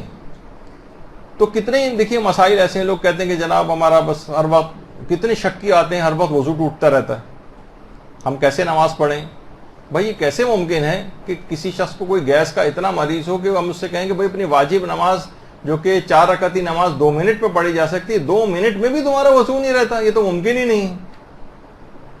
اکثر تو میں نے وسواسیوں کو مذاق میں کہا بھی کہ اتنی گیس کا پرابلم اگر اتنے سارے افراد کو، تو پاکستان کا تو یہ والا کرائسس ختم ہی ہو جانا چاہیے یہاں، جو گیس کے ہر وقت یہاں پہ لوڈ شیڈنگ اور سب ہوتی رہتی۔ خیر، تو 1-2 منٹ بھی وضو رہنا ممکن نہیں، یہ کیسا، یعنی اس کے وہم، یہ صرف وہم ہے، اس کا کوئی اس میں توجہ نہیں کرنی چاہیے۔ باقاعدہ روایت کے اندر ہے کہ شیطان ایسی آوازیں نکالتا ہے جس سے وہ سمجھتا ہے کہ میرا وضو ٹوٹ گیا۔ تو باقاعدہ کسی شخص نے آ کر امام سے کہا بھی تھا کہ مولا وہ فلاں شخص جو ہے اچھا بھلا عاقل ہے لیکن بار بار نماز پڑھتا ہے، بار بار وضو کرنے جاتا ہے۔ تو امام نے فرمایا وہ کب عاقل ہے؟ وہ جبکہ وہ شیطان کی پیروی کرتا ہے۔ شیطان کی پیروی کرنے والا کبھی عاقل تھوڑی ہو سکتا ہے۔ باقاعدہ اس کو روایت کے اندر نفخ الشیطان بھی کہا گیا، یعنی شیطان اس قسم کی آوازیں نکالتا ہے جس سے اس کو ریا خارج ہونے کا شک ہوتا ہے۔ جب تک اس کو یقین نہ ہو کہ میرا وضو ٹوٹ گیا تب تک وضو کو باقی سمجھے۔ ایسے افراد کے لیے زیادہ بہتر ہے کہ اپنی نمازوں کو مختصر بھی پڑھیں، 2 منٹ کے اندر صرف واجبات پہ اکتفا کریں، اس میں شک اتنا نہیں ہوگا، اور فوراً بس اس نماز کو گزار لیں۔ اچھا، اسی طریقے سے بہت سارے افراد ہیں وضو اور غسل کے اندر پانی کو بہانے کا، کہ پانی پہنچا نہیں پہنچا، غسل کیے چلے جا رہے ہیں وضو کے اندر۔ دیکھیے وہ میں پہلی دفعہ بھی بات آئی تھی کہ وضو کے لیے مستحبات میں سے ہے کہ پانی 1 مد ہو، یعنی 3 پاؤ، اور غسل کے لیے پانی 1 سا ہو، یعنی 3 کلو یا 3 لیٹر کے برابر، یعنی اس کے کم و بیش آگے پیچھے۔ تو باقاعدہ علماء اس کی پریکٹس، محسن قراتی نے باقاعدہ ایک درس کے اندر گلاس جو کہ آدھے سے بھی کم بھرا ہوا تھا، کہا اس میں بھی اکثر مستحبات کے ساتھ وضو کرنا ممکن ہے۔ لوگ کہیں گے بھائی کیسے ممکن ہے؟ خود ہمارے استاد محترم کہتے ہیں میں 3 گلاس پانی سے جو غسل کر کے دکھا سکتا ہوں کسی کو۔ تو بہرحال یعنی مقصد کہنے کا یہ کہ ہم بہت ہی زیادہ اسراف اور شک اور وسواس کی بنا پر پانی اسراف کے اندر بہت زیادہ خرچ کرتے ہیں۔ تو دیکھیے علماء یہ بھی بات بیان فرماتے ہیں کہ دیکھیے پیغمبر اکرم 1 سا پانی سے غسل کیا کرتے تھے، یعنی جو مستحبات ہیں پیغمبر اس پہ بھی عمل کرتے ہوں گے، اور خود غسل کے مستحبات پہ بھی عمل کرتے ہوں گے، جس میں ہر عضو کو 3 مرتبہ دھونا بھی ہے۔ تو اس کا مطلب یہ ہے کہ ممکن ہے نا کہ پیغمبر اتنا زیادہ کہ جب مستحبات پہ بھی عمل کر رہے ہیں اور وضو میں یہ بھی مستحب ہے کہ پانی 1 سا ہو یعنی 3 لیٹر ہو، تو 3 لیٹر پانی کے اندر پیغمبر 3 مرتبہ بھی عضو کو دھوتے ہوں گے۔ علماء نے کہا کہ جب میں مستحبات پر عمل کرتے تھے، تو علماء جب بھی کوشش یہ کرتے ہیں، اکثر ہم نے علماء کو دیکھا کہ باقاعدہ پورا نل کھول کر پانی مسلسل بہ رہا ہے، اس طرح سے کبھی وضو نہیں کرتے۔ عام طور پہ کوئی نہ کوئی برتن میں انسان کرے تو کم سے کم پانی خرچ ہوتا ہے۔ آغا خوئی کو بھی اگر امام خمینی آپ نے دیکھا، اب آغا خوئی وہ بھی برتن رکھ کر اس انداز سے وضو کیا کرتے تھے تاکہ پانی میں اسراف نہ ہو اور اس میں کوئی شک اور وسواس اور وہم بھی جو ہے نہ آئے۔ اچھا، بہت سارے افراد کہتے ہیں کہ جناب یہ تو ہم ناپیں کیسے؟ تو انہوں نے خود اس کے اندر 3 لیٹر پانی لے کے اور اس کے اوپر شاور کی جگہ کے اوپر لگایا کہ اس سے جناب اتنے بھی یہ بھی وسوسے کی طرف چلا جائے گا معاملہ کہ اتنی زیادہ آپ کو وہاں پہ کوئی ناپ تول کا اشاری نظام رکھ کے ترازو رکھا ہوا ہے، اس میں 3 کلو آپ ناپ رہے ہیں، 3 لیٹر ناپ رہے ہیں، اس کی کوئی کرنے کی ضرورت نہیں ہے۔ بس ایک اندازہ ہو کہ زیادہ پانی اس میں خرچ نہ ہو، اور یہ بالٹی ہے اس سے اگر انسان نہا رہا ہے تو اس میں بھی اندازہ کر سکتا ہے، اور اگر شاور وغیرہ سے بھی نہا رہا ہے تو ایک اندازہ، بس یہ کہ اسراف کی حد تک کہ جو کھلا رہتا ہے بالکل اور پوری ٹنکی اس میں ختم ہو جاتی، یہ والی چیز نہ کریں۔ اچھا، کبھی اس انداز سے اس کے غسل کے درمیان زیادہ پانی خرچ کرنے کا کہ پانی نہیں پہنچا تو تب بھی اعوذ باللہ من الشیطان الرجیم پڑھے تاکہ دفیہ ہو اس کا، اور اس دوران بھی کوئی اس کو شک اور وسوسہ نہ آئے۔ اچھا، اب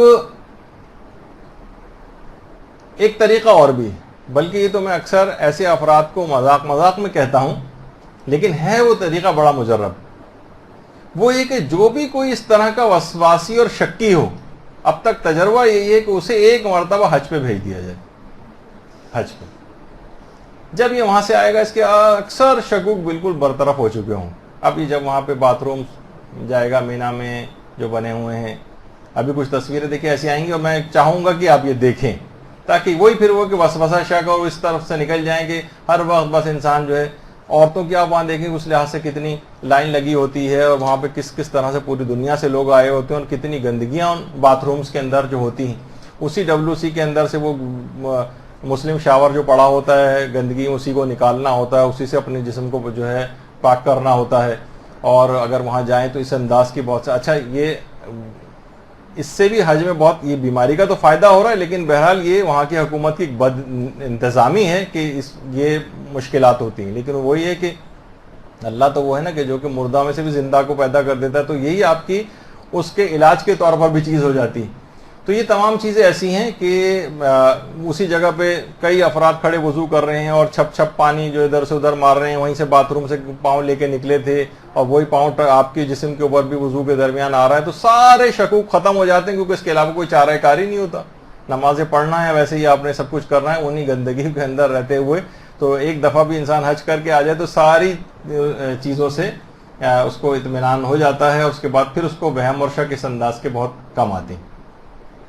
اور دیکھیے بہت سارے ایسے قوانین بھی ہیں، روایات کے اندر بھی یہ چیز آئی ہے کہ یقین کبھی شک سے نہیں ٹوٹتا، لا تنقض الیقین بالشک۔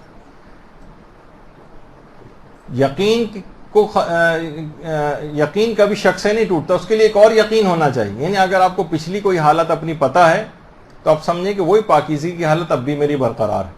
مثلا آپ باتھ روم میں گئیں، اس سے پہلے آپ گئی تھیں، یا میں الگ سے بھی مثال اس قاعدے قانون کو چھوڑتے ہوئے بھی، اب پانی پڑا ہوا ہے اس کے اوپر کموڈ کے اوپر، اکثر لوگ بڑے پریشان ہو جاتے ہیں کہ بھئی اب اس پہ کیسے، یا تو الگ سے پورا اس کو بیٹھ کے پاک کرتے ہیں، اور پاک جب کر رہے ہوتے ہیں تو پھر کچھ چیٹے پاؤں کے اوپر آ جاتے ہیں، وہ سوچتے ہیں یہ بھی نجس ہو گیا، اب اس کو بھی پاک کرنے بیٹھ رہے ہیں، تو ایک عجیب سما وہاں پر ہو جاتا ہے۔ اب آپ خود اپنے آپ سے سوال کریں کہ یہ جو پانی کے قطرات نظر آ رہے ہیں کیا یہ کوئی نجاست ہے؟ یقین سے آپ کہہ سکتی ہیں، قسم کھا سکتی ہیں آپ کی نجس چیز ہے؟ ٹھیک ہے، کوئی شخص ابھی اس کو استعمال کر کے گیا ہے، باتھ روم سے آپ کے سامنے باہر نکلا ہے، آپ کو کیا پتا کہ یہ عام پانی ہے یہ کوئی نجاست؟ آپ اسی کے اوپر بیٹھ جائیے. اب آپ کہیں گے نہیں ہمارا دل نہیں مانتا، پھر دیکھیں پھر اس طرف پھر اس کا مطلب شک اور وسواس کی بیماری کی طرف آپ جائیں گے. ہاں جس کو بالکل اطمینان ہے کہ نہیں ٹھیک ہے، یعنی مجھے بیماری بھی نہیں ہے، نہ میں شک اور وسواسی ہوں، لیکن چلیں اپنے اطمینان کے لیے میں اس کو پانی اس کے اوپر بہا دیتی ہوں. بہت سے افراد تو اس لحاظ سے باقاعدہ وہاں بیٹھ کے اس کی صفائیاں شروع کر دیتے ہیں، اور اس کے جب تک یہ نہ ہو، یا مثلا باقاعدہ وہاں پہ پوری ٹیشو پیپر رکھ کے اس کو سجا کر اس کے اوپر بیٹھتے ہیں، سیٹ بنا کے اس کی. تو بہرحال اس کی کوئی شرعاً کوئی ضرورت نہیں. آپ کہیں گے اپنے دل کے اطمینان کے لیے، تو دل کے اطمینان کو اگر کرنے جائیں گے تو پھر وہ وسوسے اور شک کی طرف چلا جائے گا، اور جب کبھی یہ ٹیشو پیپر اویلیبل نہیں ہے وہاں پر تو پھر آپ پریشان ہوں گی. تو اس میں آپ اپنی شرعی ذمہ داری کو اس لحاظ سے صرف دیکھیں. اچھا، اب ایک اور مسئلہ میں چل مثالیں دیتا ہوں عمومی زندگی کی، ان پہ توجہ نہ دیں. مثلا آپ کسی جگہ سے گزر رہی ہیں، اوپر سے پانی گر رہا ہے نیچے. اب ہو سکتا ہے کہ یہ کون سا پانی ہے، ہو سکتا ہے باتھ روم لیک کر رہا ہو کسی کا، ہو سکتا ہے کوئی اور اس طرح کا کوئی نجس پانی آ رہا ہو، آپ سمجھیں پاک ہے، پاک سمجھیں اس کو. کسی جگہ آپ روڈ کے کنارے سے گزر رہی ہیں اور پانی پڑا ہوا ہے، کیچڑ زدہ پانی ہے اور کالے نما پانی ہے. اب شک ہے کہ پتہ نہیں گٹر کا پانی بھی مکس ہوا ہے، پتہ نہیں ہو سکتا ہے بارش کا ہی ہو، پتہ نہیں ہو سکتا ہے گھروں سے نکلنے والا عام پانی ہو، چھینٹے پڑ گئے، پاک سمجھیں. بالکل کوئی پاک کرنے کی آپ کو ضرورت نہیں. اسی طریقے سے مثلا ایئر لائن میں سفر کر رہے ہیں، اور مثلا کوئی ہندو ایئر لائن ہے، چلیں جس کے متعلق یہ ہے کہ چلیں کوئی وہاں پر گوشت کا آئٹم نہیں ہے، وہ نہیں کھا سکتے اس کے اندر، لیکن اور جو بنا کر لائے ہیں. اب ایئر لائن جو وہ بھی مثلا ہندو ہے، عیسائی اور یہودی تو چلیں اب پاک ہو گئے ہیں موجودہ مجتہدین کے فتوے میں، تو ان کا ہاتھ بھی اگر لگے تو اس میں مسئلہ نہیں ہوتا. لیکن جیسے ہندو، سکھ ہیں، بدھسٹ ہیں، بہت سی ایئر لائن ایسی ہیں، مثلا سری لنکن ایئر لائن ہے، سارے عملہ بھی وہاں بدھسٹ ہے مثلا، وہ لا کر آپ کے سامنے رکھ رہا ہے، یقیناً بنایا بھی ان لوگوں نے خود ہی ہوگا، کہیں ہو سکتا ہے ان کا ہاتھ لگاؤ. کسی پر توجہ نہ دیں، اور ذبیحے کے علاوہ یعنی گوشت کے آئٹم کے علاوہ ان کافروں کے ہاتھ سے کوئی بھی چیز اس طرح سے لا کر رکھیں جس میں آپ نے اپنے آنکھوں سے ان کا ہاتھ لگتے نہ دیکھا ہو، تو حالت شک میں اس کو کھا سکتے ہیں. اس میں کوئی پرابلم نہیں ہے، کوئی اس کے اندر مسئلہ ایسا نہیں. مثلا آپ کسی جگہ کا بیسن استعمال، اکثر لوگ سوالات پوچھتے ہیں آفس میں مثلا ہندو بھی ہیں اور اس قسم کے افراد بھی ہیں. اب کیا ہے کہ وہ ابھی بیسن کو استعمال کر کے آیا ہے، وہاں پہ پانی وغیرہ پڑا ہوا ہے، اور اس واش بیسن کا جو مثلا نل ہے اس کے اوپر بھی پانی لگا ہوا ہے، یقیناً اس کا ہاتھ بھی اس پہ لگا ہوا. آپ نے کچھ آنکھوں سے نہیں دیکھا، ٹھیک ہے کچھ گیلاہٹ آپ کو نظر آ رہی ہے، لیکن آپ کو نہیں پتا، اپنی آنکھوں سے نہیں دیکھا، 100% یقین کے ساتھ نہیں کہہ سکتے پانی اس کے ہاتھ سے ٹکرا کر یہاں لگا ہوگا. دل کو ہو رہا ہوتا ہے کہ 90% کہ یہ ہوا ایسا ہی ہوگا، لیکن اس میں بھی اسلام کہتا ہے کہ ہم آپ کو شک کا فائدہ دیتے ہیں اور آپ اس کو پاک سمجھیں. اور کوئی پاک کر کے، بہت سے لوگ باقاعدہ نلوں کو پاک کرتے ہیں، بیسن کے اندرونی حصے کو پاک کرتے ہیں، اسی کوئی ضرورت نہیں. تو یہ سب چیزیں شریعت نے اس سلسلے میں بتائی ہوئی. مثلا کسی کے گھر گئے، اب دیکھا کہ بستر کے اوپر اس طریقے سے کوئی گیلاہٹ کوئی چیز ہے، بچے وغیرہ بھی گھومتے نظر آ رہا، ہو سکتا ہے کسی بچے کا پیشاب ہو مثلا. اب کیا ہے کہ اور لیکن یہ بھی ممکن ہے کسی نے پانی گرا دیا ہو. اب یا تو کیمیکل ایگزامینیشن کریں اور اس کو سونگ کر دیکھیں یا وغیرہ وغیرہ، وہ تو کوئی ضرورت نہیں ہے آپ کو کہ اپنے آپ کو مصیبت میں ڈالنے کی. اسلام کہتا ہے کہ اس صورت میں آپ شک کے اوپر توجہ نہ دیں اور اس کے اوپر بیٹھ جائیں. بیٹھ سکتے ہیں، ضروری نہیں کہ بیٹھیں، لیکن اس کے اوپر بیٹھ سکتے ہیں. اور اگر آپ کو کچھ نہیں پتا ہے، جب تک یقین نہ ہو اس کو پاک سمجھ سکتے ہیں. بعد میں پتہ چل گیا، یقین ہو گیا اور آپ کے وہ منتقل بھی ہو گئی تھی آپ کے کپڑوں تک اگر وہ نجاست. ورنہ اکثر عام طور پہ ہوتا ہے کہ مثلا بچے نے پیشاب کیا، تھوڑے دیر بعد اس کی ہلکی سی نمی باقی رہ جاتی ہے، لیکن وہ آپ کے بیٹھنے سے وہ نجاست آپ کے کپڑوں تک نہیں آتی، تو اس نمی سے بھی آپ نجس نہیں ہوتے، وہ پاک سمجھیں گے اس کو اور کوئی اس میں حرج نہیں. کتنے افراد ایسے ہیں جو لوگوں کے گھروں میں جاتے ہیں اور ان کو کہتے ہیں کہ جناب ہمیں شک ہوتا ہے کہ ان کی کمائی حرام کی تو نہیں. بہت سے افراد کہتے ہیں ان کی جاب ایسی ہے، تو نہیں، ان کی جو کھانا بھی آپ کے سامنے چائے یا کھانے کی کوئی چیز لا کے رکھیں وہ بھی آپ کھا سکتے ہیں، آپ پہ کوئی مسئلہ نہیں. بہت سے لوگ کہتے ہیں کہ جناب پتہ نہیں وہ خمس دیتا ہے یا خمس نہیں دیتا، ایسا نہ ہو کہ اس کا مال اس انداز سے خمس نہ نکالنے کی وجہ سے حرام ہو ہمارے اندر چلا جائے. نہیں، آپ اس کی تمام چیزیں استعمال کر سکتے ہیں. تو اسی طریقے سے اب یہ ہوتا ہے کہ بعض اوقات کہ جناب اوپر ہم نے صبح ٹنکی کو فل کیا تھا, اوور فلو بھی ہونے لگی تھی, پانی کور ہو گیا تھا اس کا. آپ کو پتا ہے کور پانی سے اگر کسی نجس چیز کو متصل کر دیں, جیسے کارپیٹ کو بھی اگر آپ نجس کارپیٹ ہے اس کو کور پانی سے متصل کر دیا اگر آپ نے, تو پانی جیسے اس پہ سرایت کر جائے گا, اس کو نچوڑنے کی ضرورت بھی نہیں ہوگی کارپیٹ کو, کور پانی سے جو پاک کرنے کا جو طریقہ ہے. اب آپ کو شک ہو رہا ہے کہ صبح تو ہم نے اوور فلو ہوئی تھی ٹنکی, یعنی ٹنکی تو کور ہو گیا تھا پانی, لیکن اس کے بعد لوگ نہائے بھی ہیں, کچھ استعمال سے کم بھی ہو گیا ہوگا, ہو سکتا ہے اب کور نہ رہا ہو.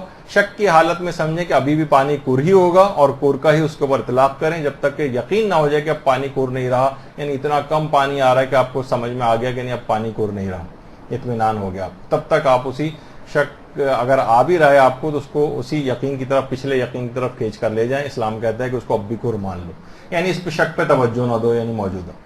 اسی طریقے سے آیت اللہ بہجت دیکھیے ایک چیز اور کہتے تھے کہ ٹھیک ہے بہت سی چیزوں میں انسان خود سے احتیاط رکھ سکتا ہے, لیکن دوسروں کو ہمیشہ جب کوئی مسئلہ بتائے تو وہ آسانی اور سہولت والا بتانا چاہیے. اس میں آپ لوگ کیا کرتے ہیں, انتہائی سخت کر کے مسئلہ دوسروں کو بتاتے ہیں جس پہ وہ عمل نہیں کر پا رہے ہوتے.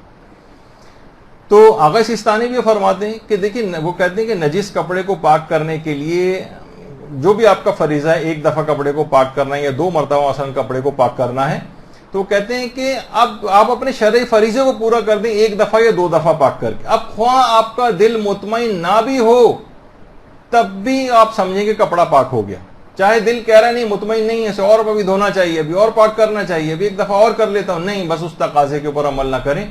وہ فرماتے ہیں کہ جتنا آپ اپنے آپ کو یقین دلائیں کہ اللہ نے جتنا مجھ پہ واجب کیا تھا میں نے اپنا واجب انجام دے دیا ہے, اور بار بار اس عمل کی اگر وہ تکرار نہ کرے اور بار بار اس کو پاک نہ کرے تو جلدی اس بیماری سے نجات مل جائے گی. یعنی خود کو شک کا فائدہ دیں. ہر جگہ مجرمین کو عدالتوں میں نہیں ہوتا کہ جو بینیفٹ آف دی ڈاؤٹ جو دیا جاتا ہے, اکثر تو کرکٹ کے اندر بھی ہونے لگا کہ جناب شک کا فائدہ ہے, ٹھیک ہے اس کو فائدہ دے دیا جائے گا اور یہ اس کو جو ہے ناٹ آؤٹ قرار دیا جائے گا. تو اسی طریقے سے عدالتوں میں بھی ہوتا ہے, تو یہ شک کا فائدہ آپ اپنے آپ کو جو ہے وہ دے دیں. کتنا ہوتا ہے کہ جناب بازاروں میں بہت سننے میں آ رہا ہے آج کل چوری کے موبائل مثلا فلاں جگہ کے اوپر بہت زیادہ بک رہے ہیں, مثلا کسی بھی جگہ جو عام طور پر موبائل شاپس وغیرہ ہوتی ہیں. یعنی اس کا یہ مقصد نہیں کہ یہ دکان دکھا رہے ہیں ملتے ہیں معاذ اللہ, مقصد کہنے کا یہ کہ عام طور پہ دکانوں میں ہوتا ہے اور شہرت ہے کہ فلاں مارکیٹ کے اندر آتے ہیں, لیکن آپ کو اب آپ خریدنے جا رہے ہیں, عام طور پر ہو سکتا ہے کہ یہ جو ہم خرید رہے ہیں یہ نہ ہو, تو یہ شک کا فائدہ آپ دیجئے, سمجھیں کہ نہیں یہ چوری کا نہیں ہوگا, سوائے اس کے اطمینان ہو جائے کہ چوری کا, تو پھر اسے نہیں خرید سکتے. تو اسی طریقے سے بہت وقت ہو گیا. نمازوں کے سلسلے میں بھی ہے, لیکن اب اتنا کیونکہ وقت نہیں رہا ہے تو ایک لحاظ سے کچھ ہماری بات ابھی نامکمل رہے گی, کیونکہ دوسرا اس میں لیکچر مولانا محترم آ گئے ہوں گے, تو اس حد تک ہم فی الحال اس کو آج روک رہے ہیں. اگلے جو گفتگو ہوگی ہماری اس کے اندر کوشش کریں گے کہ اس کے ساتھ ہی اس موضوع کو بھی مکمل کریں, پھر اگلا کوئی دوسرا موضوع شروع کریں. لیکن آپ نے دیکھا کہ شکیات کے اندر کتنی ایسی چیزیں ہیں کہ جس میں اپنے آپ کو ہم نے جان بوجھ کر مصیبت کے اندر ڈالا ہوا ہے, اور اسلام نے اس میں مسئلہ کتنا زیادہ آسان رکھا ہے, صرف اور صرف ہماری اپنی جہالت کی وجہ سے. اور کچھ فقہی قوانین ایسے ہیں جو انشاءاللہ اگلی کی نشست میں کوشش کروں گا کہ آپ کی خدمت میں پیش کروں, کہ اگر وہ تھوڑا سا سمجھ لیں اس کو تو زندگی ہماری بہت آسان ہو سکتی ہے. کہ کس طریقے سے یہ جو مسئلہ ہوتا ہے کہ نمازوں کے سلسلے کے اندر بھی ہوتا ہے. مثلا ابھی میں شکیات رکعت کے مسئلے کو بیان نہیں کروں گا, اس کے اندر تو اتنے آسان اصول ہیں کہ آپ کو رکعت کے کوئی شک کے اندر کبھی کوئی پریشان ہونے کی ضرورت ہی نہیں. لیکن وہ جو بہترین نماز کیسے پڑھیں, میں جب شکیات رکعت کے مسئلے آئیں گے اس وقت بتاؤں گا, اس وجہ سے آج نہیں. البتہ ہوتا یہ ہے کہ مثلا آپ سجدے کی حالت میں اب شک ہو رہا ہے کہ پتہ نہیں میں نے رکوع کیا بھی تھا یا نہیں کیا تھا, سجدے کی حالت میں شک ہو رہا ہے. اسلام کہتا ہے شک پہ توجہ نہ دو, وہ گزر گیا موقع اور سمجھو کہ میں نے رکوع کر لیا تھا, یا رکوع پتہ نہیں میں نے صحیح کیا تھا نہیں کیا تھا, یا پتہ نہیں میں نے رکوع کے اندر وہ پڑھا ذکر رکوع پڑھا تھا یا نہیں پڑھا تھا. اسلام کہتا ہے سجدے میں آ گئے, اب شک کے اوپر پچھلی حالت پہ توجہ نہ دو. اچھا, اسی طریقے سے بعض اوقات یہ ہوتا ہے کہ آپ رکوع کی حالت میں اور آپ کو قیام کی پچھلی حالت میں شک ہو رہا ہوتا ہے, پتہ نہیں میں نے الحمد کے بعد دوسرا سورہ پڑھا تھا یا نہیں پڑھا تھا. آپ سمجھیں کہ پڑھ لیا تھا, شک پہ توجہ نہ دیں. یعنی فقہی طور پر آپ کو اگر علم ہے کہ مجھے اس موقع پر کیا کرنا ہے تو آپ آرام سے اپنے علم کے ذریعے اس شکوک کو برطرف کر سکتی ہیں. پتہ نہیں میں نے سورہ صحیح پڑھا تھا یا نہیں پڑھا تھا, پتہ نہیں دوسرا سورہ پڑھا تھا یا نہیں پڑھا تھا, پتہ نہیں الحمد اور دوسرا سورہ پڑھا تھا یا نہیں پڑھا تھا. تو یہ تمام چیزیں ایسی ہیں کہ آپ کو اگر فقہی قوانین پتہ ہیں, باقاعدہ اس موضوع پر کتاب بھی لکھی گئی ہے, قیام کی حالت میں بھی ہوتا ہے شک. زندگی آسان در سایہ اصول فقہ, یعنی اگر اصول فقہ کے کچھ قوانین آپ کو پتہ چل جائیں تو آپ کی زندگی بہت آسان ہو جاتی, یعنی آپ کو اس میں پتہ چل جاتا ہے. اب میں اس کی تشریح تو نہیں کروں گا, لیکن بہت سارے اصول فقہ کے قوانین ہیں, اصالۃ الحلیہ اور اصالۃ الاباحہ, اصالۃ الطہارہ اور اصالۃ الصحہ اور قانون فراغ و تجاوز. ابھی جو آپ سن رہی تھی نا کہ آگے بڑھ گئے ہیں, پچھلے عمل کے متعلق شک ہو رہا ہے یا عمل کو ختم کرنے کے بعد شک ہو رہا ہے, تو یہ فراغ و تجاوز سے قوانین وہاں کام آتے ہیں. اصالۃ البراء یہ بہت زیادہ کام آنے والا مسئلہ ہے. اصل استصحاب پچھلی حالت کو لے کر آنا, ابھی جو کر پانی کی جو میں نے مثال دی تھی وہ اصل استصحاب کے قانون سے ہی دی تھی کہ پہلے مثلا صبح کو ہم نے وضو کیا تھا, اب شک ہو رہا ہے کہ وضو ٹوٹا یا نہیں ٹوٹا, اس شک پہ توجہ نہ دو, سوچو کہ ابھی بھی وضو چل رہا ہے. لوگ کتنا سوال پوچھتے ہیں کہ ہم نے مثلا ظہر کے لیے وضو کیا تھا, اب 4 گھنٹے بعد ہمیں مغربین پڑھنی پڑی, تو وہی وضو کنٹینیو سمجھیں اس کو, کیونکہ ہمیں تو یاد نہیں آ رہا کہ وضو ٹوٹا یا نہیں ٹوٹا, تو کیا دوبارہ کرنا پڑے گا. اس شک پہ توجہ نہ دیں ٹوٹا یا نہیں, سوچیں کہ ابھی تک وہی وضو برقرار ہے. اسی طریقے سے مثلا رمضان کے متعلق اچھا کچھ چیزیں ایسی جس میں آپ کو توجہ دینی پڑے گی, یعنی ابھی تک تو یہ آپ سنتی آ رہی تھی کہ شکوک کے اوپر توجہ نہ دیں, اور کچھ میں توجہ دینی ہے. مثلا رمضان میں شک ہو رہا ہے کہ افطار کا وقت ہوا یا نہیں ہوا, تو اب یہ نہیں کر سکتے کہ توجہ نہ دو اور افطار کرو, نہیں, اب شک پہ توجہ دینی پڑے. جب تک یقین نہ ہو جائے کہ افطار کا وقت ہو گیا ہے, نہیں آپ اس کو کھول سکتے ہیں روزے کو. اسی طریقے سے کافر ملک سے جو ذبیحے آتے ہیں, جب تک اطمینان نہ ہو, یقین نہ ہو کہ اس کو شرعی طریقے سے ذبح کیا ہے, مسلمان نے ذبح کیا ہے, تب تک اس کو حالت شک میں نہیں کھا سکتے. دیکھا جو لوگ کہتے ہیں اس کے اوپر لکھا ہوتا ہے کہ مثلا حلال, وہ لکھا ہونا بھی کافی نہیں جب تک کہ آپ کو یقین اور اطمینان نہ ہو کہ اسے مسلمان نے ذبح کیا, اور وہ جانور خود بھی حلال ہونا چاہیے. اسی طرح لیکن یہ چیز یعنی وہاں تو شک کی پرواہ کرنی ہے, لیکن اس شک کی پرواہ مسلمان ملک میں نہیں کرنی. مثلا آپ گوشت خریدنے جا رہی ہیں, اب آپ کو کیا پتا کہ اس نے شرائط کی پابندی کی تھی یا نہیں کی تھی. گوشت تو لٹکا ہوا ہے, ہم خرید کے لا رہے ہیں, پتہ نہیں اس نے قبلہ رخ جانور کو کیا تھا یا نہیں, پتہ نہیں اس نے بسم اللہ پڑھی تھی یا نہیں, پتہ نہیں اس نے چاروں رگیں کاٹی تھی یا نہیں, پتہ نہیں ذابح جو ہے مسلمان تھا بھی یا نہیں, ہو سکتا ہے کوئی ہندو وغیرہ نے کر دیا ہو. مسلمان ملک کے اندر اس طرح کے کوئی بھی شکائن پہ کوئی توجہ نہ دیں اور اس کو آپ حلال سمجھیں. باقاعدہ فقہ کا ایک قانون ہے. اس طرح سے مرغی بھی آپ خریدنے جاتی ہیں, اسی طریقے سے آپ مثلا گوشت خریدنے جاتی ہیں, تو وہ آپ کے لیے بالکل جائز ہے. ان شکوک پہ توجہ نہ دیں کہ ہو سکتا ہے اس نے ایسا نہ کیا ہو, سمجھیں گے کیا ہوگا.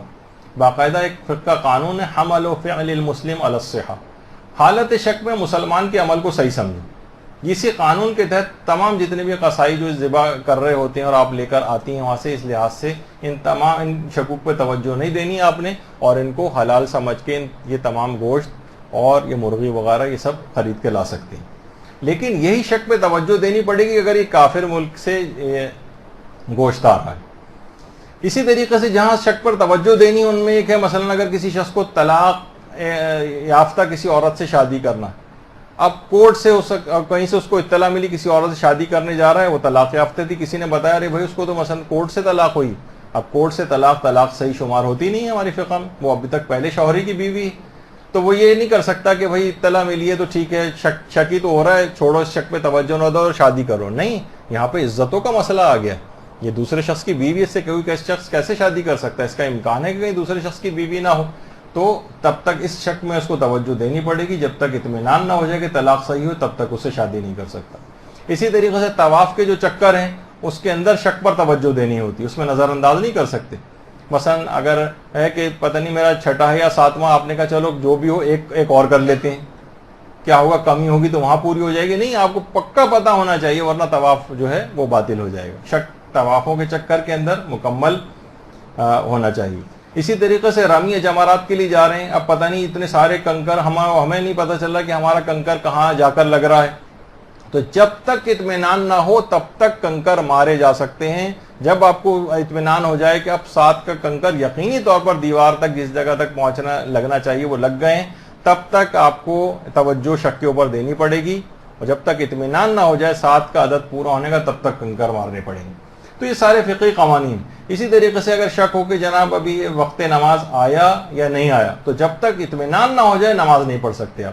بہت سے لوگ کہتے ہیں بھائی 5 منٹ بعد ہی جو ہے ہمیں نکلنا ہوتا ہے، تو ہم ایڈوانس میں 5 منٹ پہلے اگر فجر کی نماز پڑھ کے نکل جائیں تو یہ ممکن نہیں جب تک اطمینان نہ ہو. اسی طریقے سے مثلا شعبان کے روزوں کا بھی ہے کہ 30 سے شعبان ہے آج یا اول رمضان، تو اگلے دن اس شک کی حالت میں رمضان کی نیت سے روزہ رکھنا حرام ہوتا ہے.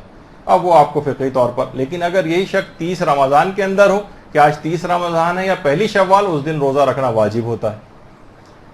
تو یہ چیزیں ایسی ہیں کہ کچھ فقہی قوانین ہیں، اس سے یہ پتہ چلتا ہے. تو بہرحال اچھا کچھ چیزیں ایسی ہیں کہ جس کے اندر میڈیکل علاج بھی کروانا ہوتا ہے.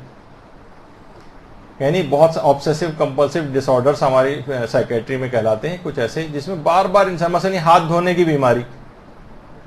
اکثر آبسیسو کمپلسو ڈس آرڈر کے جو مریض ہوتے ہیں، نفسیاتی بیماری ہوتی ہے، اس میں ان کو ہینڈ واشنگ، بار بار ہاتھوں کو بار بار دھونے کا ایک مرض لاحق ہوتا ہے، یعنی اس کی ایک علامت یہ بھی ہوتی.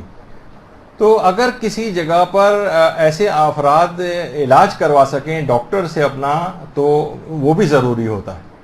ان دعاؤں اور اذکار کے علاوہ جو ہم نے اس سے پہلے، کیونکہ دیکھیے ان دواؤں کے اندر بھی شفا پروردگار ہی نے دی.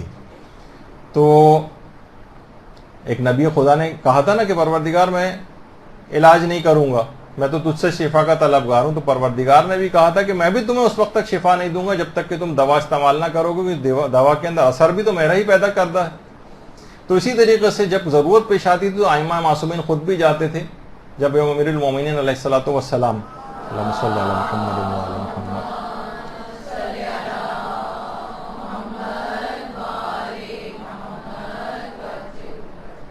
جب وہ بستر شہادت پہ تھے تو باقاعدہ امام حسن و حسین اس زمانے کے جو سب سے مشہور جراح تھا اس کو علاج کے لیے لے کر آئے تھے. تو علاج تو کروانا ہوتا ہے. بعض اوقات لوگ کہتے ہیں اچھا ہمیں اس کا مطلب ہے کہ ہم پاگل وغیرہ ہو گئے کہ ہمیں کسی سائیکیٹرسٹ کے پاس لے جایا جا رہا ہے. کبھی کبھی میڈیکل علاج کی بھی اس میں ضرورت پیش آتی ہے. ان تمام دعاؤں اور اذکار کے ساتھ اگر تو یہ شک اور وہم کا جو مرض ہے دماغ سے اس وقت نکلے گا کہ جب ان اذکار اور دعاؤں کے ساتھ باقاعدہ علاج بھی انسان کو کروانے کی ضرورت پیش آ سکتی ہے. ایسا نہیں ہے کہ وہ اس سے دواؤں کی طرف بالکل نہ جائے، کبھی اس کی ضرورت پیش آتی ہے کیونکہ اس کو نفسیاتی بیماری ہوتی ہے جس کی وجہ سے ایسا ہو رہا ہے. جب تک علاج نہیں کروائے گا تب تک وہ مرض ٹھیک نہیں ہوگا. تو اس کی طرف بھی میں نے اشارہ کر دیا، زیادہ اس پہ گفتگو کرنا مقصد نہیں ہے. اگرچہ اس میں بہت سارے پہلو اور قوانین ابھی بہت سے باقی تھے، لیکن چلیں اب اس کو اب ضرورت نہیں ہوگی کہ میں ایک اور کلاس تک اس کو لے کے جاؤں. انشاءاللہ اگلے دفعہ سے کسی نئے موضوع کا انتخاب کریں گے اور اس پر گفتگو ہوگی. وصلی اللہ علی محمد وآلہ الطیبین الطاہرین.